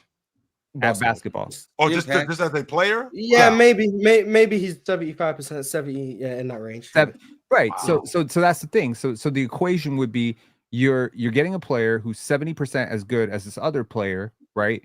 But the other player is going to get paid 3.5 times as much. And Yeah, you but have it doesn't that scale lot, like that. And Mars, That's what you've I'm saying, broken this 'cause Pim, down what you before tell- too. As Yeah, you 'cause- get into the 80th percentile, the 90th Yeah, there's a lot more. I agree. Yeah, I understand that. That's But a- to the that's a degree where great- Jaren Jackson's making 60 and Denny's making 14. Yeah, well, Yeah, that's a crazy swing. And that's why OKC are in such a great position because they've got Shea playing at, in my opinion, an all-time level for the same price as Michael Porter Jr. Like, do you know how valuable that is when it comes to roster construction? Like, Yes. the reason Golden State were able to get Kevin Durant is because they had Steph Curry playing at an all-time level for $11 million. He was making a little bit of Mhm. money. That's not the only reason. Sure. But like the point being, when you have these players exceeding the value of their contracts, that's so valuable. And I think the inverse is also true. When you have players who aren't to the level of 60 million being paid 60 million, that's so detrimental to what you can do when you come to building a roster, to the point where you're going to need an Austin Reeves level player on your team who's getting paid drastically less than what they're probably worth to balance out the equation of you're paying someone way too much. Shea is so valuable because of the lack of money. And that's why you need to win. In my opinion, you need to win when guys are on their rookie contracts. J-Dub, Chet, Wemby in San Antonio. Agree. If you maximize guys on their rookie contracts, you have so much more freedom when it comes to building a roster because Wemby's making 12 million and might be a top 10 Because player when in it's the time NBA. for everybody to start getting paid, then you run Well, into Mars that just problem. made- That's Mars just making made- 10.8 million right now. Yes, J-Dub's you got- how much is J-Dub making? J-Dub's making 4.8 million. He's still on his rookie He's deal. on his rookie deal. Don't leave That's out my point. Mars. The same thing with your Rockets. Y'all got 5 dudes on rook deals right now. 5. Yeah, of the them. only guys who extended is Jalen and Şengün. Yeah, Like, that's it. You got 5 you're dudes on able rook to deals. do a lot So more when you have good rookie contracts. Like, that's so valuable. that's why it's, Yeah. it's important that you maximize this time because when this contract is up with Austin Reeves, it's going to go through the roof, right? So we don't really have a lot of time to play with. Same thing with the Oklahoma City Thunder. You got, 4 or 5 guys still on rook deals. On top of that, you got guys playing at a high level in Aaron Wiggins, who you got him for $48 million over 3 years. That's a little bit of money. Like, you're not really paying him a lot of money. You got him for $48 million over 3 years. That's a really good deal for him. So when you got these guys in these contracts, you have to maximize what your winning is right now, because if you don't, when it's time to start paying these dudes, you're going to So lose a lot of them. GMing in the NBA is becoming like the NFL, because the NFL has adopted this kind of GMing it's the same mentality. philosophy. You want to win for a long when your time. quarterback's on their rookie contract. On the rookie contract, exactly. Because when you pay the quarterback, and he's going to take up a large chunk of your cap. I don't know if teams are doing what I'm saying. I'm just saying that's why. No, in the NFL, it's just like that, Mars. No, we're saying with the new CBA, it's becoming like that. With the new, I think that's new what it CBA is going to should be like. become. I don't know if that's what it's going to become. I think that's what it should become. Well, it is going to become that, when Mars. the CBA happens, I think the people who are hurt the most is not the superstars, the first option guys, the Jokic. They're going to be fine. They're going to get their money regardless. And the role players are going to make their 12 to 14 million regardless. They're going to get that. The good role players will get their 18 to 24. They'll get that. The people who are hurt are the 14 to 24th best player in the NBA who used to just get max contracts. Now I just don't think that's viable to give them max contracts when you're trying to build a team. The Zach Levines, the BIs. Yeah, Zach Levine Brandon Ingram just But this is signed where the close divide to a comes in, max Mars, because contract. what do we do? When you talk about probably a bad decision. But when you're talking about $40 million for Brandon Ingram makes perfect sense. I think that's a bad decision, but that's a whole. I think for the Raptors it makes sense. I know we got him. Maybe because they don't have it. This is going to take a spin in a whole other direction, and I got more super chats, and we still got some things that we got. Ron heard Raptors, and he's like, "No." I'm out, y'all. Later, real talk. From experience. Catch y'all Thursday, man. Catch y'all Thursday. Later. Realist 123 said, "All right, real talk." Realist 123 said the Lakers may not win another game. Jordan, shout out to the GOAT. And then he said the EPO finally kicking in. That defense down the stretch. Eye emojis. Also, Mars, who you adding this offseason when you finally trade Jalen? I think Mars, I don't understand. KD, but I don't understand why you guys get away from your action at the end of games, because I see Jalen Green turning down shots when we get into the fourth quarter and the meat and potatoes of games that he takes in the second quarter that he makes, and he's getting those shots. Bad night last night scoring, and he's getting those shots off the action that you guys run, and you stop running that action. He stops looking at the basket. The same thing happens with Sengun. He does the same thing. Well, Jalen just didn't play well, but I'm not. He just won Player of the Week. Like, I'm not talking about trading Jalen Green. Like, first of all, I guess he was on national TV and he had a bad game. Like, cool, but he's been playing well for a minute, so I don't have a problem with Jalen. He's averaging 20. I think he's averaging 26 and 7, something like the that, over his last like 10 games. For $33.3 million a year. First of all, Realist 123. What I said was they could possibly not win the game, and then they went 2-0 since you said that. Yeah, that's totally fine. But we talked about their strength of schedule being hard. Chill was the one who brought up that they had one of the hardest strengths of schedule in the NBA. So I said it's possible that they could not win, which was possible. I wasn't making a distinct saying that the Lakers won't win another game. Like, I hate trolls and dummies like that. They just want to talk. They just want to hear themselves sound good, and you want to talk to me. Hey, brother, if you want to be a fan, just be a fan. If not, sit your ass in the back and shut up. That's I got people mad at me. I got people mad at me on Twitter right now because I put out a tweet talking about the players who I think can guard 1 through 5 in NBA history. And I ain't say LeBron. And then LeBron decided to like get that block on Şengün, and he was switching and stuff last night. So now I'm a LeBron hater because I didn't put LeBron on the list of guys who I think can guard 1 through 5 in NBA history. So because I come over on the weak side can block a shot does not mean He that I can switched guard on to a shot. Şengün a couple possessions. He did. No, he did do LeBron can that. guard some centers, But it's not LeBron because can of guard some point but guards. me coming on the weak side and block. I could come on the weak side and block a shot at the rim. That doesn't mean I can guard the 5 man. No, that I LeBron don't can think guard that's- fives, respectfully. Yes, he can. 100% he can. Yeah, not so because- Bron fans were mad at me because I didn't. put Which him in. five? They should be mad Which at you. five? not No, because no, he no, never- I never said they. I Not never said they because shouldn't. that- I'm just saying No. they're mad at me. Well, So guys- chill and pin. I'm just curious, like, what real fives can LeBron guard for real?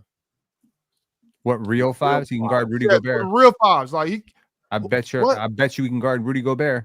Yes. Okay, he cool, can that's guard- my Well, point. if that's the standard, then He can Jason guard- Tatum can go. Jason Tatum guard- can go. I'm being serious. I'm being No, serious. we're being- I'm being we're- serious. we're being You want to be serious. real serious? We're not He can talking guard about Alex we're not Len. talking about Olajuwon and all of them dudes. All right, No, we're never not talking mind, about man. that. We're Chill. talking about So chill. Hang So on, chill. I hang want to ask. Hang on. Pin is not taking this serious. I'm not gonna hang on. we're talking about What real five? five. What five? Why man, are what Yusuf five- Nurkic catching strays? Well, look, He's not a serious chill, five. He chill, started in the league. So chill. we're talking about real What fives. fives can LeBron really guard? What We're fives talking have we seen LeBron really guard? Jokic in the Olympics. I thought he did a good job against Sengun yesterday. I do. When he was switched on to him, I thought he did a good job against him. He does. He can handle Triple J in Memphis. I think he does a good Not a job. center. No, He's not a center. No. He doesn't play the 5. No. Well, he doesn't play the 5 now because he moved to the 4. Triple A But- does play center. Yes, he does. 100%. Very He good amount plays of center, minutes. but he's not. a Wait, Ron. Let's get this straight, right? So what Mars is talking about is he made a list. I think he only had like 4 people on there. I had that Kevin he- Garnett, Bill Russell, Draymond Bill Green, Russell, and Dennis Rodman. Draymond, Those and are Dennis the Rodman. ones. So we're talking about real all-time defenders guarding real all-time players. You know what I'm Right. saying? Not obviously all of them aren't going to be all-time players they're guarding. But I'm talking about guarding real centers. I'm not talking about Rudy Gobert. Okay, I'm talking about really And then guarding. I did You know what I'm Bama saying? afterwards. And I'm not talking about getting switched on for a couple seconds. I'm talking about you're checking him. Who like LeBron James does not belong on this list. Okay, fair enough. I didn't realize the list was so short.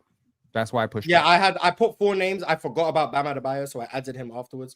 But the 4 names that went relatively viral: Kevin Garnett, Bill Russell, Draymond Green, and Dennis Rodman. They were the 4 I And I'm definitely not accepting LeBron James on this list if we're not having Scottie Pippen on the list. I think Scotty should be on the list. Someone said Kenyon Martin, and I was like, that's a good one. I don't hate that. I don't Yeah, hate so that. like that, and I like- even like obviously my emendation. I don't. I Think mean, that's he's a word. guarded. But 5, me amending that tweet Gobert. obviously didn't get close to as many people seeing it. But I said I think there was probably more names. But I than think ones we I arguing 2 different things. I mean, it's a difference between him guarding 5s and being on this list. I mean, James has guarded Ben Wallace. But I mean, that's not really saying much because Ben Wallace isn't much of a 5 man. I mean, he's guarded Andrew Bogut. I mean, that's not really saying much, right? He has tried to deal with Dwight Howard. So, but we're arguing 2 different things. Him being on that list in terms of versatility and guarding legit 5s, considering the 5s that were going on during that time, no, I don't think so. Because Dennis Rodman did have to deal with Shaq. But go ahead, I'm sorry. I don't even like Bron on point guards, but that's a different. Right, conversation. not at all. Not at Speaking all. of good list, make sure to tap in from the logo later because they are going to make a list of, well, who's cooked. And it looks like Giannis, KD, and Joel Embiid might just be on that list. Make sure to tap in from the logo in a little bit, y'all. Turn on your notification bells and you will be notified when the show will start. Also, like the video, subscribe, and become a member as well. Yo, I got a few more super chats, and then we are going to talk about these suspensions. The next one I got is from MP13. He said, what's interesting is that Jordan's argument actually sounds better the second time around listening to them. He does well of doing a wide view, then narrowing back down to the point. I had Jordan 2-1. Mars, you need to go listen to it for a second time. I'm gonna be honest, like I don't care enough to watch these debates. Damn, multiple times. that I word you really don't care enough. It just I just don't care bothers enough to watch these debates twice. I'm sorry, I don't. But if you won, you won. Shout out to you. You'll go lose to Ox in the next round. me. Bet.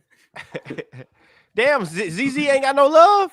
Y'all ain't got love for Big ZZ We in New know York. he lost. We know he lost. God damn, New York ain't got love for Big Snoop Dogg. God damn. I mean, we can show him love from the logo for the 4 people who watched that. Like, there you go. Oh my God, bro. Mars, you Yeah, on a Mark. derailing thing. Oh my God. Nah, hey, real Ox quick, woke I up just on want the other side of to the bed today. once again, I want to shout out ZZ though. That's my guy for real. I really got big love. He for did ZZ. good. And I was, in all the little slick little comments I was making, I ain't mean none of that. I was just trying to throw ZZ off, bro. The spirit of competition. I got big love for ZZ. So if me and Ox go back and forth next week, just don't listen to none of his derogatory comments. Nah, take everything personal, Jordan, because everything he said, everything he gonna say to you, he gonna mean. I He know gonna it. mean for sure, I know it, but I'm gonna come with my suit and tie. I'm gonna be Ox Court. I wish you would come with a crown on your head. It's probably gonna be a come from the with some logo. propaganda. It's probably gonna be a from the logo Elite Eight, but Yeah, you know what I'm saying? do I Ain't know? nobody. All three of them are. Oh no, ZZ's definitely out. Two of them might actually get through. Well, Hayes is already through. Gifted, maybe. So two of them. That's not too bad. Jordan, quick side note. Yo, it was a real dangerous time during that time you was talking about. I know. It was real dangerous. It was places that we couldn't go that we used to be able to go. Just saying. Yeah, I know that. King B with the super chat. King B said, "Pin, I was with you for a while. I thought guys like Low and Swiper were doing way too much, but I'm starting to see you bring the smoke to yourself. You stay mentioning Gifted's name. It's getting weird, bro, for sure." Cool. Yeah, Penn getting fried on Twitter. W lost. Yeah. And then someone said that us on PC don't like you because we're racist. And we're intimidated. I'm sick of hearing that Penn. We're intimidated by an intellectual white man.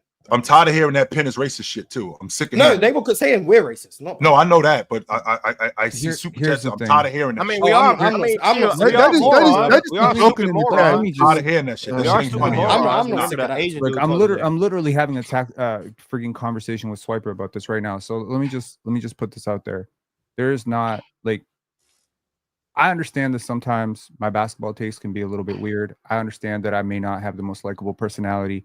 I understand sometimes I say things off the cuff that can appear elitist, rude. Some people say I put them to sleep. All of these criticisms are basketball criticisms. Some of them lean into personality. Fine. When you bring it beyond that, when you start talking about racism and all this stuff, I got questions. I got a lot of questions. It's not corny, chill. It's hurtful, and I'm gonna say it's hurtful because, obviously somebody went on, I think it was Playback some months ago with my handle, and pretended to be me and said the N-word on there. Okay, and since that day, every single chat that I have been on in any PC platform, I've had to read pen slur, N-word, sorry, basketball. Anytime Lord help me if I ever advocate for Austin Reeves being a good player, people be like, of course you would think that. You got a person in the chat literally every single day saying that I went to KKK Columbia University. Okay. And I'm reading all of this. I'm reading all of this as a person who has never said the N-word in my life, not in the shower, not in private, because I've seen that word used to hurt people around me, and it breaks my heart because I was watching those people back then. And some people can call this corny, but I'm gonna tell you this: nobody in the world is gonna shape my perspective on who I am. I'm very, very strong and rooted in who I am. I am not a perfect person. You may consider me boring. You may consider my basketball taste wild, but keep it to that shit. Don't bring it anywhere else. Don't bring it to that personal shit. And if you think I'm petty with Gifted and I'm bringing all this smoke to myself, you know what? I've had issues with like 8 people. So maybe it is me. Maybe I'm bringing this on myself, and I can look in the mirror and I can accept that. Maybe I just don't. And they like just be hating that you be cooking. That's what I'm saying. Look, Pen, look. My advice to you for this whole thing, bro, embrace what they talking about, because it's just a sign of them being embrace racism. Embrace the racism. Yeah, embrace. Yeah, I didn't say that. I said embrace if they say what he is. All right, whatever, bro. If you don't have no evidence, you just talking because he white and you gonna say that, you probably racist, bro. Here's the thing, Jordan. Embrace it, whatever, bro. Like, and the most crazy thing about y'all too sensitive about what a clown gonna say in the comment section, Jordan, bro. If you and me were in a car and we were in a sundown town, we would both be in trouble. I wouldn't be in trouble. I get along with everybody. It is what it is. You know what I'm talking about, right? I know exactly what you're talking about. I've had a lot of white people growing up when I was growing up in Somerville, New Jersey, saying shit to me because they were calling me the Mexican kid. So look, I've heard it all before. I've seen it from every single side. I've been the only white kid on an all-black basketball team. I understand this is a black-owned platform. This is a largely black demographic, a largely black audience. And some We people don't know. say, We actually don't know. We don't know. I've heard. I have no idea, but I've heard. They Well, just be saying the M word in the chat, but they all look. Yeah, we don't know who exactly. Yeah, we don't know who behind them people handles. flag. Yeah, they all All I'm saying is, bro, all of that, what they talking about, it really don't matter, bro. Like, I don't even pay no attention to it, and you shouldn't pay attention to it either. Like, if they want to talk like that, it hurts their feelings when you say, all right, bet W. I guess I am. Mars do it all the time when they say about his religion. Mars is great. Mars do it all the time. Mars is great. But Mars is I do it too. Like, it is what it is. Mars is fantastic at this stuff. Like, Mars can deal with like literally anything. Like people can be like, you're this, you're that, you're that. No, he can't, because he couldn't handle Dub. Because he could not handle Dub. Okay, but he could not handle. I don't know if Mars can handle the great one either. I don't know if he. It's just the internet, y'all. We got real lives, yo. Exactly, bro. Like, yo. All right, so I know somebody you can't handle too. So you stay up out of this. Who? Me? Yeah, you talking to me? Yeah, I don't take this internet shit seriously. Like you control if you want to, Ryan. This shit is come on, a couple niggas that can pack you up too. Yeah, all right. For sure. Yeah, all right. Wait till I see this dude. I swear. I'm just saying. Telling the truth. I'm just saying. You know, when people be real friendly with me, bro. So because I'm real friendly. Everyone I couldn't handle, I just used my motion to get off the panel. So yeah, bro. It's not all that. This is the internet. I couldn't deal with Dub. Just had to go get him packed up. Couldn't deal with Ticket. Had to get him packed up. Tomo, I was like, he getting too much. Had to go speak to H, you know. I'm the LeBron James of this. Whoever I want. Mars tried to get me packed up the first time I came on there, and I called him a nerd. Mars said, "Get him out of here." I said, "Man, fuck you! They ain't get me out of here." First episode, but you started talking D Wade weren't dominant. I was like, I spoke to HR. I was like, this Jordan guy might not have it. We might need to get him off the team. And then I just give him opportunity. I was like, all right, cool. I'll let it slide. I'll be back to you in 2 weeks. And I was like, all right, cool. This Jordan guy might be decent. So I let you stay. You're welcome, Jordan. Hey, thank you. You're welcome. A Houston fan. You're welcome. That's why Mars gets paid the big bucks, y'all. Let's just keep having fun. I control this roster. It's just, you know what I'm saying? I control this roster. It's so let's just make that clear. I am the GM. Mars could get me traded. He could do that. All right, let's keep having fun. Mars gonna get me traded to Chill got tenure. Chill got tenure, so he can stay. Chill got tenure. What is that? Get me traded to his show. Who has a vacuum going on in the back? Whoever it is. It's juicy time. My bad. Yeah, that sounds like a blender or something. No, that's the baby. He got the baby. Yeah, he got the baby. If that's going on, it's the juicer. Yeah. Hey, Jordan, can you mute your mic while that's going on? Yeah, I got the case. All right. Whoopity scoopity sent through a super chat and said, "Am I wild for thinking if OKC and Boston meet in the finals, OKC gentlemen sweeps at full health? Ask because both times they played, OKC was either missing Chet or J-Dub, but blew them out both times." I think I'm at the point now where if OKC don't win the title this year and they're fully healthy, I think they've underachieved. That's what I would say. This is where we are now with them. Like that's where I'm. You guys can be wherever you want. If OKC are fully healthy and don't win the championship this year, I think they've underachieved. That's where I stand on this. This is a team that my biggest concern with them is how are they going to be offensively in like the non-Shea minutes and stuff. Since the All-Star break, since Chet's been back, their offense has been amazing. They have the best offense in the NBA since December 20th. To today's date, they have the best offense in the NBA. They also have the best and the best defense in the NBA from that point too. They've been the best offense and defense in the NBA for 3.5 months. It's interesting. They have the best net rating in NBA history. They are 6 points away from having the largest point differential in NBA history. They have one of the best relative defenses in NBA history. For any team that is an elite defense, like one of these top 5 defenses, they have by far the best offense of any of those teams. This team, in my opinion, should win. If they don't and they're fully healthy, then credit to whoever beats them. And also, I'm very disappointed in them. This team is too good. They're not getting beat to lose. So we'll see what happens. But I expect them to win if they're healthy. All right, y'all. I am going to transition into something that happened a couple days ago. It was the scuffle between the Pistons and the Wolves. The suspensions have now been handed out. I'm going to put Shams good old tweet up on the screen right here, right now. This is what's going on. The NBA discipline for the Pistons and Wolves scuffle are Isaiah Stewart is suspended for 2 games. Mr. DiVincenzo is suspended for a game. Ron Holland suspended for a game. Nas Reed suspended for a game. And Marcus Sasser is suspended for a game as well. Why did Isaiah Stewart get more than everyone else? Yeah, Stewart got suspended and didn't get ejected from the game. Because He got priors. He got priors. Is that how it works? Is that Yeah, genuinely that's how it how it works. works? Yes, Mark. 100%. That's Yeah, how it hell works. yeah. Yo, That's that's how I- Steve works too. Nah, I fucking feel over the like Raptors. if anyone should have got the biggest suspension, it should have been Dante and Ron, in my Right. opinion.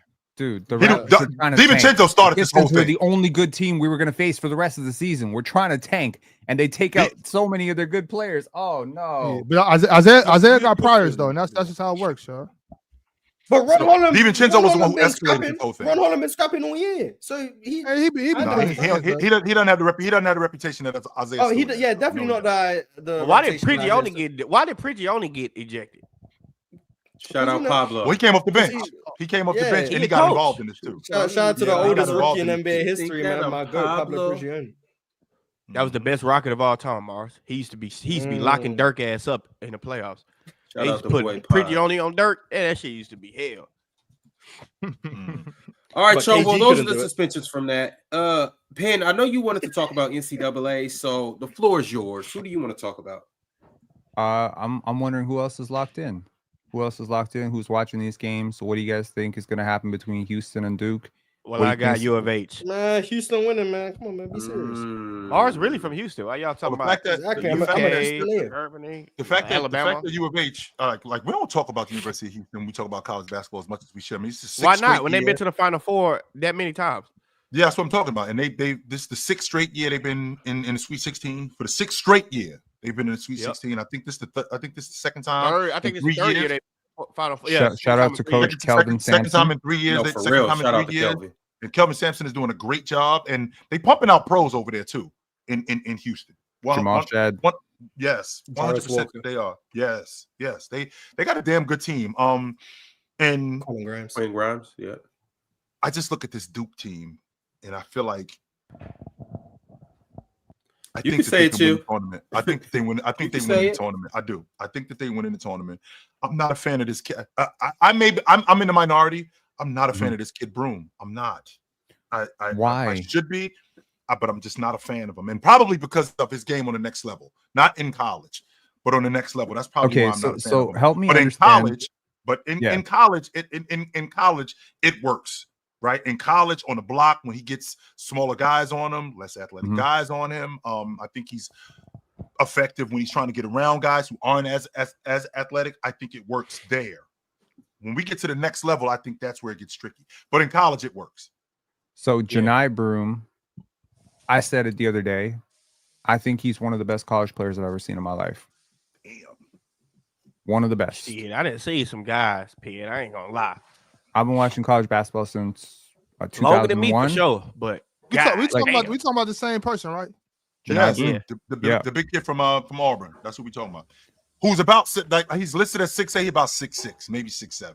He's not. I mean, he is player of the year. Yes. Well, he's getting contention for that.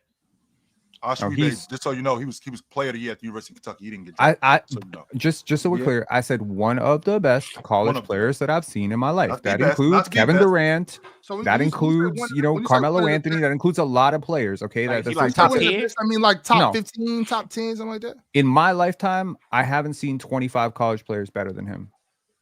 You should watch more college And basketball. and I'm also talking totality of their impact in college basketball. I'm not talking this right here, this Janai Broom. I'm talking 5 years. I'm talking 5 years of college basketball. This dude been dominating for 5 years at this level. Usually, guys go pro when they dominate for 2 years, 1 year. This guy been staying and dominating for 5 years. I do think the game translating to the next level is a completely different story. And definitely, I think he's tough. He's physical as hell. The fact that he took that fall with the hyperextended elbow and still came back and rallied his team to a victory, that shows me he has guts. The shooting, we'll see. The defense, I like it. I like his defense. I think he might have a 7-foot wingspan. I think he's got very good hand-eye coordination. He runs a little bit funny. He runs a little bit funny. His movement patterns, he's a little bit slow. So I feel like people don't give him enough credit because he's a little bit slow. We but call we him see, Mudfoot. That's what we call him. Sure, We call him Mudfoot. but you seen probably you hurt seen too, Drew. by the way. This not like Luka Garza, right? Like this not quite Luka Garza or like something like that. Like you see Drew Timmy the other day cooking for the Brooklyn Nets, the tanking Brooklyn Nets. Ron? Whose man is that? Is that your man? Ox, you told me that was Ron's man. Because I wasn't high on Drew Timmy. I didn't think he had any league action. That was Ron that was on Drew, not me. But if his name was Drew Timyasevich, you might have had some action for him. So still I still Ox, you are a little partial to the Euro. Nah, I'm not partial to the Euro. I'm partial to DeMontis Sabonis, Dirk Nowitzki, Ivica Zubac, who all come from a magical continent called Europe. There's a whole bunch. Hold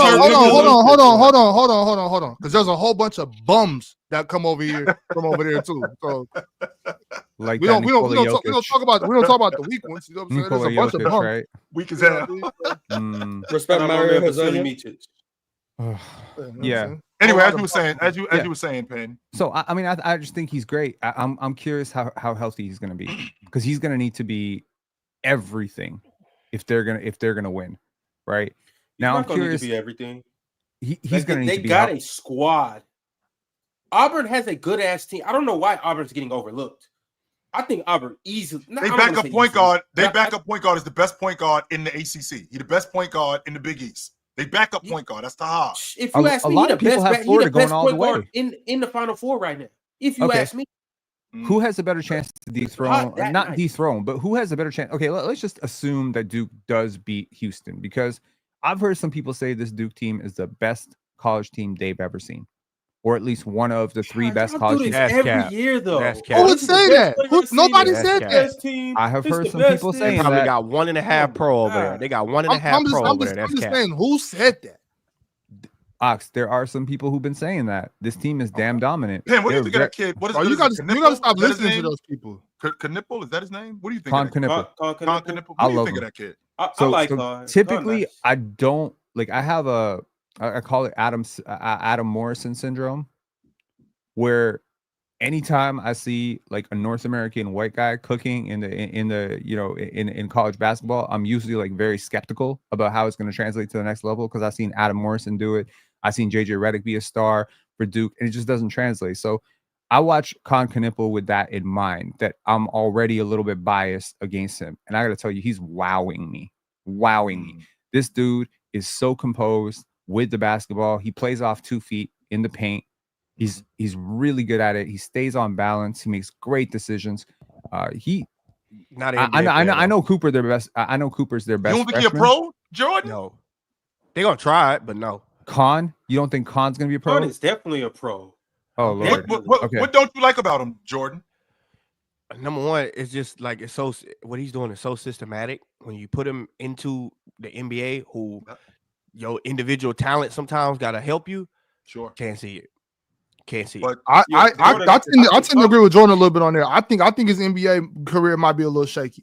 I think he'll definitely get drafted, but it's there's a lot of players. They're gonna try it. Of course, they're gonna try. I think Con got more action than you guys give him credit for. That's what it sounds like to me, man. Because you put him action, and that's also the thing too. A system can detract from how good you are individually. Yes, he might not be able to show all he is. He's playing with the ACC Player of the Year. He's playing in the Duke system. He's playing with other 5-star prospects. He's playing with upperclassmen who are very good. He went off. And he's playing with upperclassmen who are very good. Let's not forget that. And to your point, Ron, who's Con's comp in the NBA? Who's his comp? To your point, Ron. I mean, a system can enhance your game too. It can. So when you get to the pros, to stop. Wow. Who was his comp though? Grayson Allen. No. Hell no. No. Devin Booker. What the hell? All right, I gotta quit reading. Okay. He got a little book to him. I'm not saying he's Devin Booker. He's not, but you know the low center of gravity. He in a conversation like Mars saying, right? His 1-2 dribble pull-ups, like he's in a conversation, right? He's Jordan. He's actually good. How big is he? Legit, Ron. Legit. 6'7". He's 6'6". I thought 6'6". I mean, he's good. I like Kaman Malawach a lot. Like over, their center. I mean, he's doing some incredible stuff. That's like the protecting kid. The South Sudan, yes, he's young for his class. So is Cooper, right? And these two Is he are really just young? I'm just kidding. Yo. you know I'm gonna launch off into a 10-minute diatribe about like why that's so stupidly wrong. Let's not do that again. No, let's not do that again. No, he's legitimately man. young. I actually know the person who coached him over in the NBA Africa Academy. He's a great kid. He's very humble. Picked up basketball at 13, and you know he's incredible. Like the rate at which he's growing. Some people have compared him to a young Joel Embiid. You know, he's very fleet-footed for a 7'2" guy. He's not moving around there like a guard, but he can get out there on the perimeter. He can move his feet. He's trusting his length a little bit more. He's just very raw. Like he needs to learn the game a little bit more. His passing's coming along a long way. So I really like that. And you know, I don't know. This is going to be a hell of a Final Four. This is going to be a hell of a Final Four because I legitimately do not. I mean, I'll be surprised if Houston beats Duke. That would be an upset for me. But Auburn and Florida, people are saying Florida is the prohibitive favorites to come out of this game. And I don't know how we're coming to that conclusion before we see Janai Broom's elbow. But it's because of their shooting, though. I would think so, Penn. Florida shooting? Yeah. I was very disappointed in TCU yesterday. Auburn shooting too. But I feel like their bigs. Their bigs are in for the worst night of their lives against Auburn. No. Florida's bigs. Florida's bigs. Yeah. Like I don't know if I trust them because they looked awfully shook in that last game. I'll be honest, Florida was about to lose the last game. They're very lucky they got out of that, and Walter Clayton Jr. bailed them out. Okay. Yeah, him taking that to the next game though, I don't know. I'd be scared of that. Him coming off doing that and then taking that to the next game at the right time. I'd be scared of that shit. And I know we got to move on, Ron, but just two things really quickly. I was very disappointed in Prince yesterday for TCU, and I don't know how Texas lost 3 games. I think they're winning the national championship. I do. 100% they win it. I think they winning it. Are we talking women's hoops? This is women's hoops. So okay. I know we got to move on. You're surprised TCU lost? No, I was very disappointed in Prince. Very disappointed. The big girl, okay. so don't. Yes. Yeah. I pretty much expect. I expect Haley Van Lith to lose. What? She doesn't do a lot of losing. She has a winning record. She's gone to the Sweet 16 every single year. I couldn't three stand. different teams. Honestly, my introduction to her was largely like being an LSU fan, wanting. She was terrible. She was at Louisville before that. Yes, I know. Cooking at Louisville. Yeah, and then last year, Kim Mulkey just left her out to die when they had Flage right there. Like Flage's right there, and they got Haley Van Lith out there drowning, begging for her life, and Flage's right there. That was terrible coaching. Haley Van Lith is a legend. She's dope. You're entitled to your own opinion, of course, but she doesn't do a lot of losing though. That's all I'm saying. I want to say my thing though. Let me just squeeze this in about Haley right quick. I do want to say to all college athletes watching this, the grass is not always greener on the other side of the fence. Look at Haley Van Lit's situation. You were cooking in Louisville your freshman year. You had the ball in your hands. You were a star player. You came back and did it again your sophomore year. Went to the Sweet 16 both years, and you decide to transfer. Now, you go to LSU, you guys go to the championship, but you were like the 4th or 5th option on that team. You were forced to be a point guard, forced to be a player that you weren't. So you went to another system that didn't benefit you. Yes, you won, but you were the scapegoat in that situation. So it didn't turn out to be the best situation for you because you ended up transferring to TCU, which you came and you got Big 12 Player of the Year. And, you know, that was good for you. But once again, you probably should have just stayed in Louisville. And I do believe she probably would have had I'm not even trying to hate. I'm not trying to hate, but I watch her play. I watch Tanaya Latson play. I have a very difficult time saying that she's better than Tanaya. It's not about that though, Ben. Because nobody's talking about Tanaya. That's what pissed me off. Because you got. Well, that's just because people aren't talking about Tanaya doesn't mean that Haley Van Lith isn't great. But my thing is the TCU move was a decent move. I just think she should have never went to LSU doing all that. But I mean, I expected TCU to lose to Texas, and they lost to Texas. I had Texas winning it all last year. You know what I mean? You said that before the season started that you had them winning it this season. This year 100%. But I thought the game 100% like Swiper. No, he like said- really 100%. Like, he said that before the season started. He had Texas. but winning the whole thing. I had Texas versus NC State. I wasn't, I thought NC State could handle them girls, but it's gonna, regardless of who it is, whether it's UCLA, Texas, UConn, or South Carolina, we're in for a really good championship game. No matter what. I'm rooting for UConn 100%. Paige is literally my favorite player South in Carolina's college up. basketball.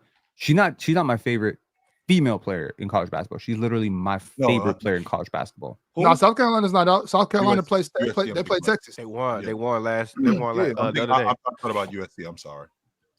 Hey, Ron, say what school Haley went to first again? She went to Louisville. Louisville.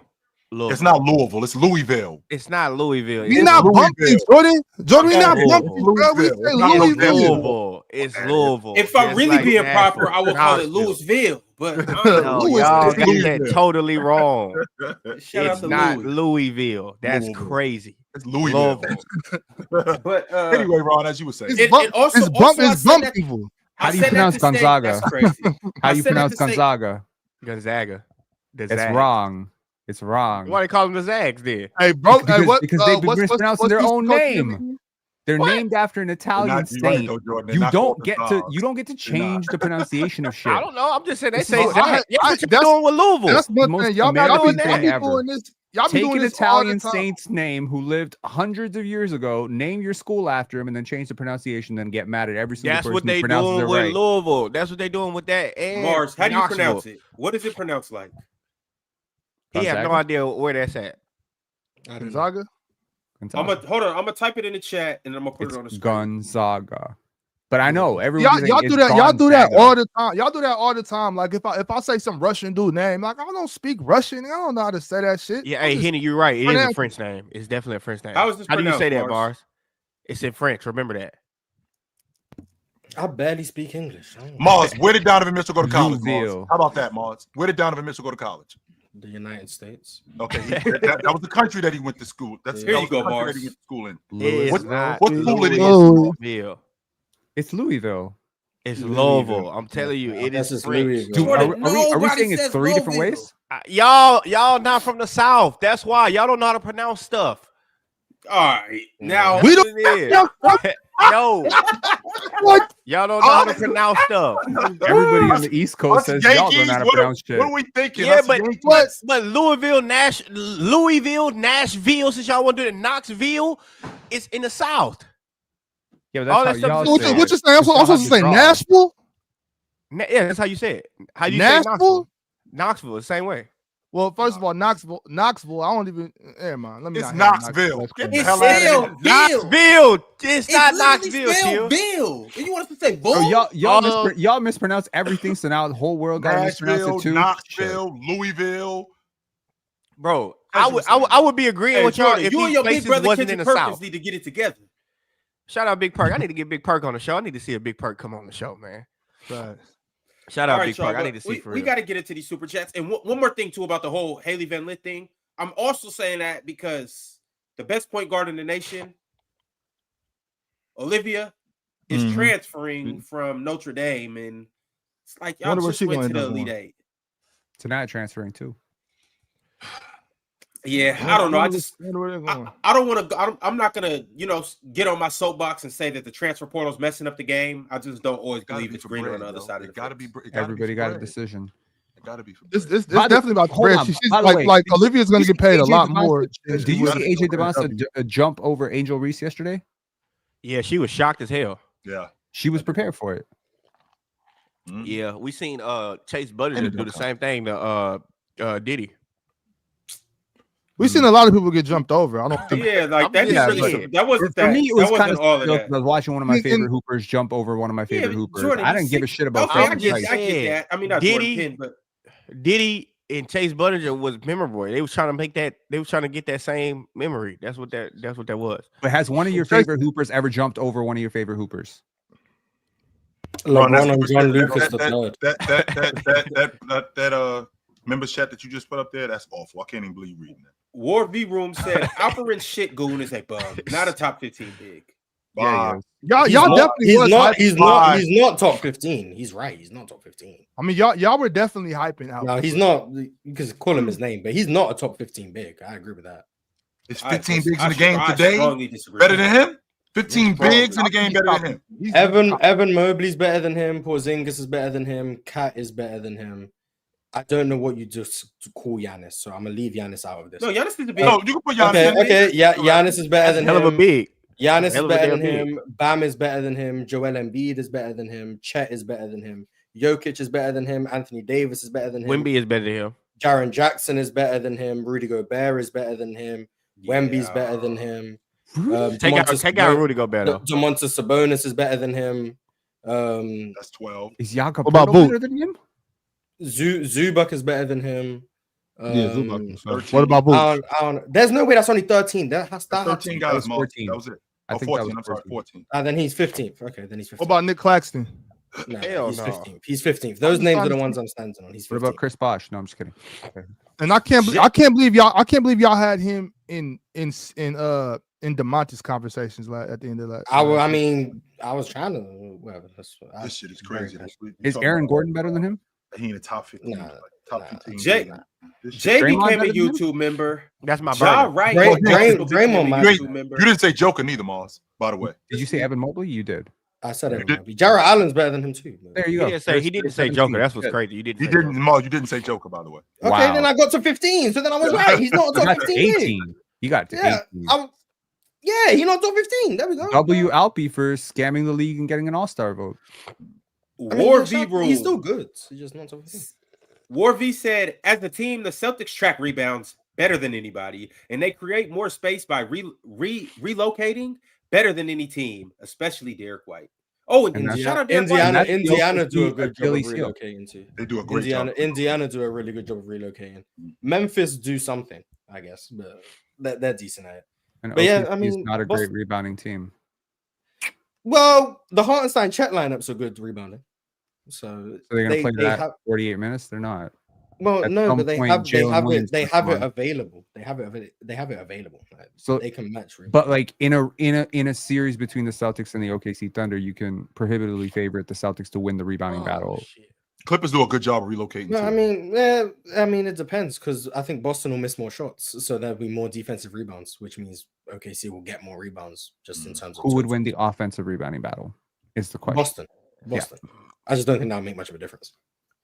Wow. And also, shout out to Derrick White. He broke the Celtics franchise record, most threes in the season. Oh, Hartenstein is better than Schengen, but yeah. Hey, Ron, more I wanna possessions, say- he is not. more No, he is offensive not. rebounds No, for the No. highest volume 3-point shooting team.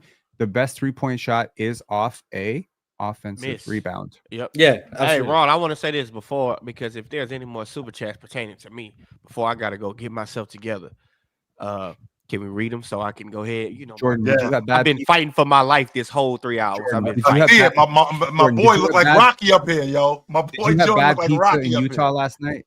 Did you have No, bad no. pizza? Hell Is this no, your I don't flu know what the game? hell happened. I don't know what the flu game started for me on Sunday. That's why I wasn't turned up like how I was. But Nah, know, Jordan, it is what it you is. good. It ain't no more super chats. all right, so shout out to y'all. I Is gotta get Paolo out a big? Is Paolo And if a it big? is, can be. Mars is just feeling for you. I think He's a All front right, court I know player. Mars will hold it down for me. I Paolo's see better y'all. than Schengen. I think Paolo's a front court player. He's But true. Franz is a big. Okay. Well, Franz is better than Schengen, so one of them's better. France is a front court player too, All You right. said he's a big.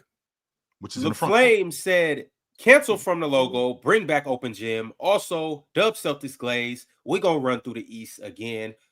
Just to let you know, from the logo is here to stay, and y'all should tap into him tomorrow or tonight. And if not, you are cooked. Not tonight, this afternoon, by the way.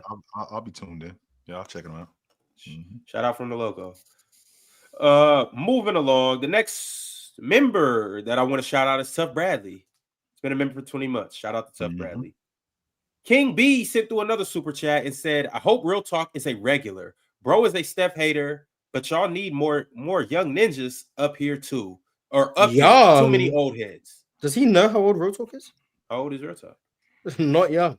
Real Talk He is is young, not. brother. He is not part of my demographic. Everybody, And first- everybody's old to you, Mars. He is not part of my And on top of that, I'm the only old head up here. I'm pretty old too. Ron about a year away from being ancient. Penn remembers Michael Jordan. That's old enough. Yes, I do remember Michael Jordan. I also remember VHS and Betamax. Shout out the young heads and and boom shout out the old boxes. heads. Jay sent through a Şengün super at chat. best is the 14th best big in the NBA at best. Jay said Penn is racist and terrible. Let's vote to ban him forever. Does not deserve anything after what he did on Playback the other day. No one on earth likes him. Jay, you can take your $5 and take it somewhere. Penn, you gotta pick one or the other. Either you be racist or you be terrible. You can't be both. Okay. So make your decision. Which one are you gonna be? Penn? Jay could take that. You gonna be terrible or you gonna be racist? I choose door number 3. I choose to be perfectly myself. And by the way, so I racist do appreciate the cosign. I'm tired of that shit, man. I'm tired of hearing it. No, he is not. Yeah, it's just not true. I'm here to let y'all know. If y'all don't shit. like Penn, then just watch the episodes he's not on here. Penn's here to stay. So I'm tired of hearing that shit. Just deal with it. He's here to stay because I said he is. Just remember that. So, shout out to Mars. Hey, if you got any discrepancies or any issues, take it up with Mars because he is. I control the roster. So if you don't like Penn, you make him you mad at my decisions. Mello Williams said, shout out to Dyson Daniels for the Adidas deal and single season record in steals. Facts. It's on a 4-year Adidas deal. Jalen Johnson's better than Şengün too. Yeah, shout out to Dyson Daniels.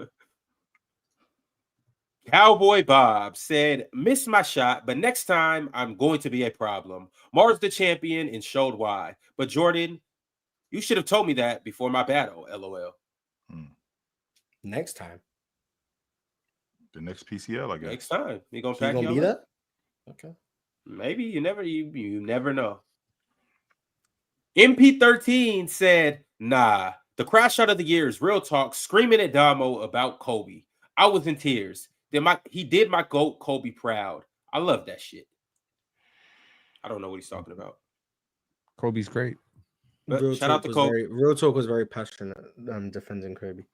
Shout out to Kobe, shout out to Real Talk, and shout out to Damo. If Zion's a big, he's better too. Big Double R 64 or Bigger 64 became a YouTube member. Shout out to Big Double R for becoming a member. Rod said, Oxenron, y'all definitely, or Oxenron, y'all said just if you confused on a topic, ask a question, but now y'all acting like Gifted is bitching for asking for Shaq topic to be explained. It was very simple. To be honest with you, Ron, it was very simple what you asked. I didn't read all the text messages. Like, it was more messages. Of me explaining to Gifted what the question is. You interpret it how you want to and debate your point. Cowboy Bob said, yes, I picked Franz, but had facts to show why his defense needs to be talked about. I had Mars agree with his on-ball defense. Huh? You agreed with his on-ball defense? Did you agree with that? Who's on-ball defense? Franz Wagner, his on-ball defense. He had you. I agree that he's a very good on-ball defender. I agree that he's a good defender in general. I agree with that. All right. Pip named Slickback said, do you guys think the CBA should be adjusted? For instance, if you drafted a certain guy, you can pay them without second apron restrictions. That's what it's supposed to be. That's what the bird rights are for. But because of the CBA, because of this new CBA and this second apron, that throws a monkey wrench and all of it. That's why you were able. That's why Red Auerbach came up with the whole bird rights thing. But now with this second apron, it throws a monkey wrench in it. So it is funny that the NBA just appeased to the Celtics to let them keep Larry Bird. They did do that. Very interesting. Void Century said the Bam disrespect, shaking my head. How was he not picked in the versatility convo? You see this man lock up 1 through 5 at elite levels for 8 years. For 8 years. And Triple J and Smart robbed him of DPOY. He didn't win in 22 because he missed a bunch of games. I don't remember the 23 DPOY race. And I didn't pick Bam because I was looking at it in terms of more than just guarding 1 through 5, and I think Bam's rim protection holds him back. That's why I didn't pick Bam. But he was on my short list. I tried to give Mars Bam, he didn't want him, and then I tried to force I wanted Draymond. Yeah, he didn't want it. So. I can make the case for Bam easily. I would feel Bam over Franz? You would have won that? I would bet on myself. I'd bet on myself. Okay. All right. Mo with the members chat said Dub Harden and my Pistons are in the playoffs. Mm-hmm. Yes, they are. Jalen Durham better too. You don't even believe that. I'm trolling. I'm trolling. Yeah, you don't even believe that one. But keep going. You running 5.7 said the 2Js, Hart, Dort, 5 out of 6 first rounds for Giannis, SGA, Caruso, Isaiah Joe, Giannis, Chet, equals the next NBA dynasty. I'm good. The 2Js, Hart, Dort. I guess. Pimp named Slickback said Triple J should definitely be paid. I get it's an overpay, but he's a part of their future. The guy Memphis needs to get rid of is Ja and his antics. I wouldn't be surprised if they moved off of Ja this summer. But again, we just talked about it. The Knicks would rather pay Cat than pay Julius Randle. And I think the same situation would be going on in Memphis. To pay the Supermax is $330 million. $330 million. But you can't have That's 3 for Triple Supermax. J. Can you? He's going to be an All-Pro this year. What's Desmond Bain making? He was on the books for 200. 38 to 40-ish. That's what I mean when I say it's just it doesn't make sense to pay all of these people. I hope we have an episode sometime this summer about roster construction, salary cap, and all this stuff because I feel like it's a fascinating topic.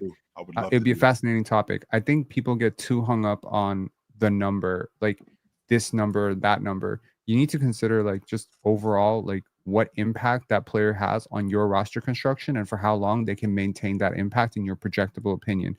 So like you say Michael Porter Jr. is not worth 37 million. Sure, I agree with you. In isolation, he's not worth 37 million. But when Jokic is making 50 million and he's giving you like $80 million of value, you can afford to overpay somewhere else. And that's the whole thing. I alluded to that earlier. Yeah. So like the whole argument that I would make is if you want to get very Billy Bean about this, if you want to get baseball about this, if you want to get super analytical about it, just break down wins per dollar. The best value contracts in the NBA are picks 20 through 29 or picks 20 through 40.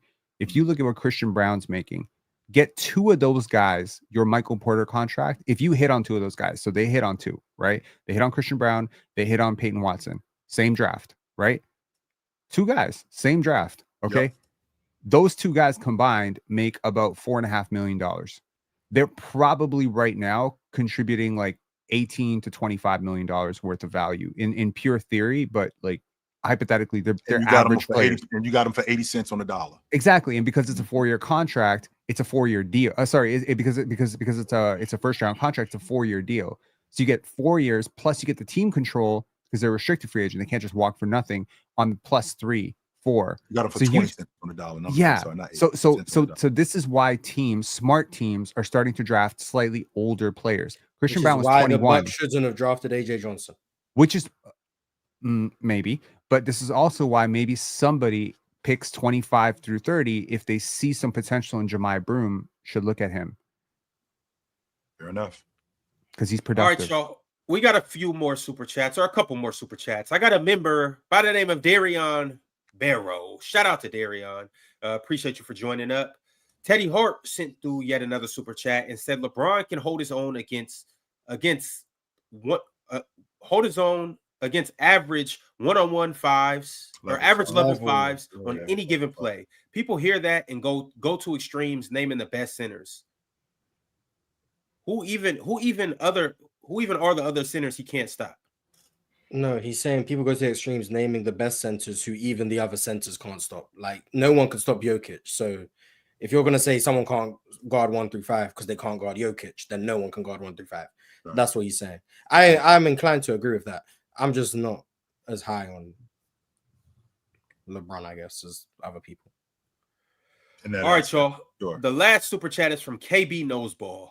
KB said, love how Penn said it wasn't personal with Gifted, then proceeded to call him slow, dumb, and making fun of his platform. But I guess that's not personal. Also, Mars, we're waiting for a poll on Twitter.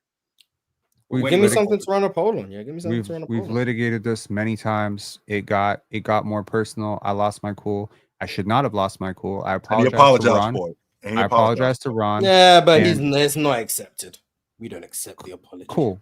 And for the time being, I think the right thing to do, just for, because this platform has existed for many years before me, and it will exist many years after me. So I think that the right thing to do, just for the enjoyment of everybody, is just to keep me and Gifted sort of apart for a while until we can prove that we can be on the same show without screaming over each other. And I think that's fair. Or but until I y'all will meet in the PCL championship, then I respectfully, I don't think that's going to happen. But what I will say is, I didn't want to go there, and I'm sorry for everybody that it did go there, because I did not want it to go there. I did not want it to become a shouting match. You can ask Jordan. I said literally, you, me on Playback tonight, we're talking straight hoops the whole time, no narratives, no bullshit, nothing. And then we just pulled up and we tried to keep it there, but it got away from us. All right, y'all. Well, we will see you guys again tomorrow. Peace. Tap into the hoops tonight, and we'll be back soon. Later.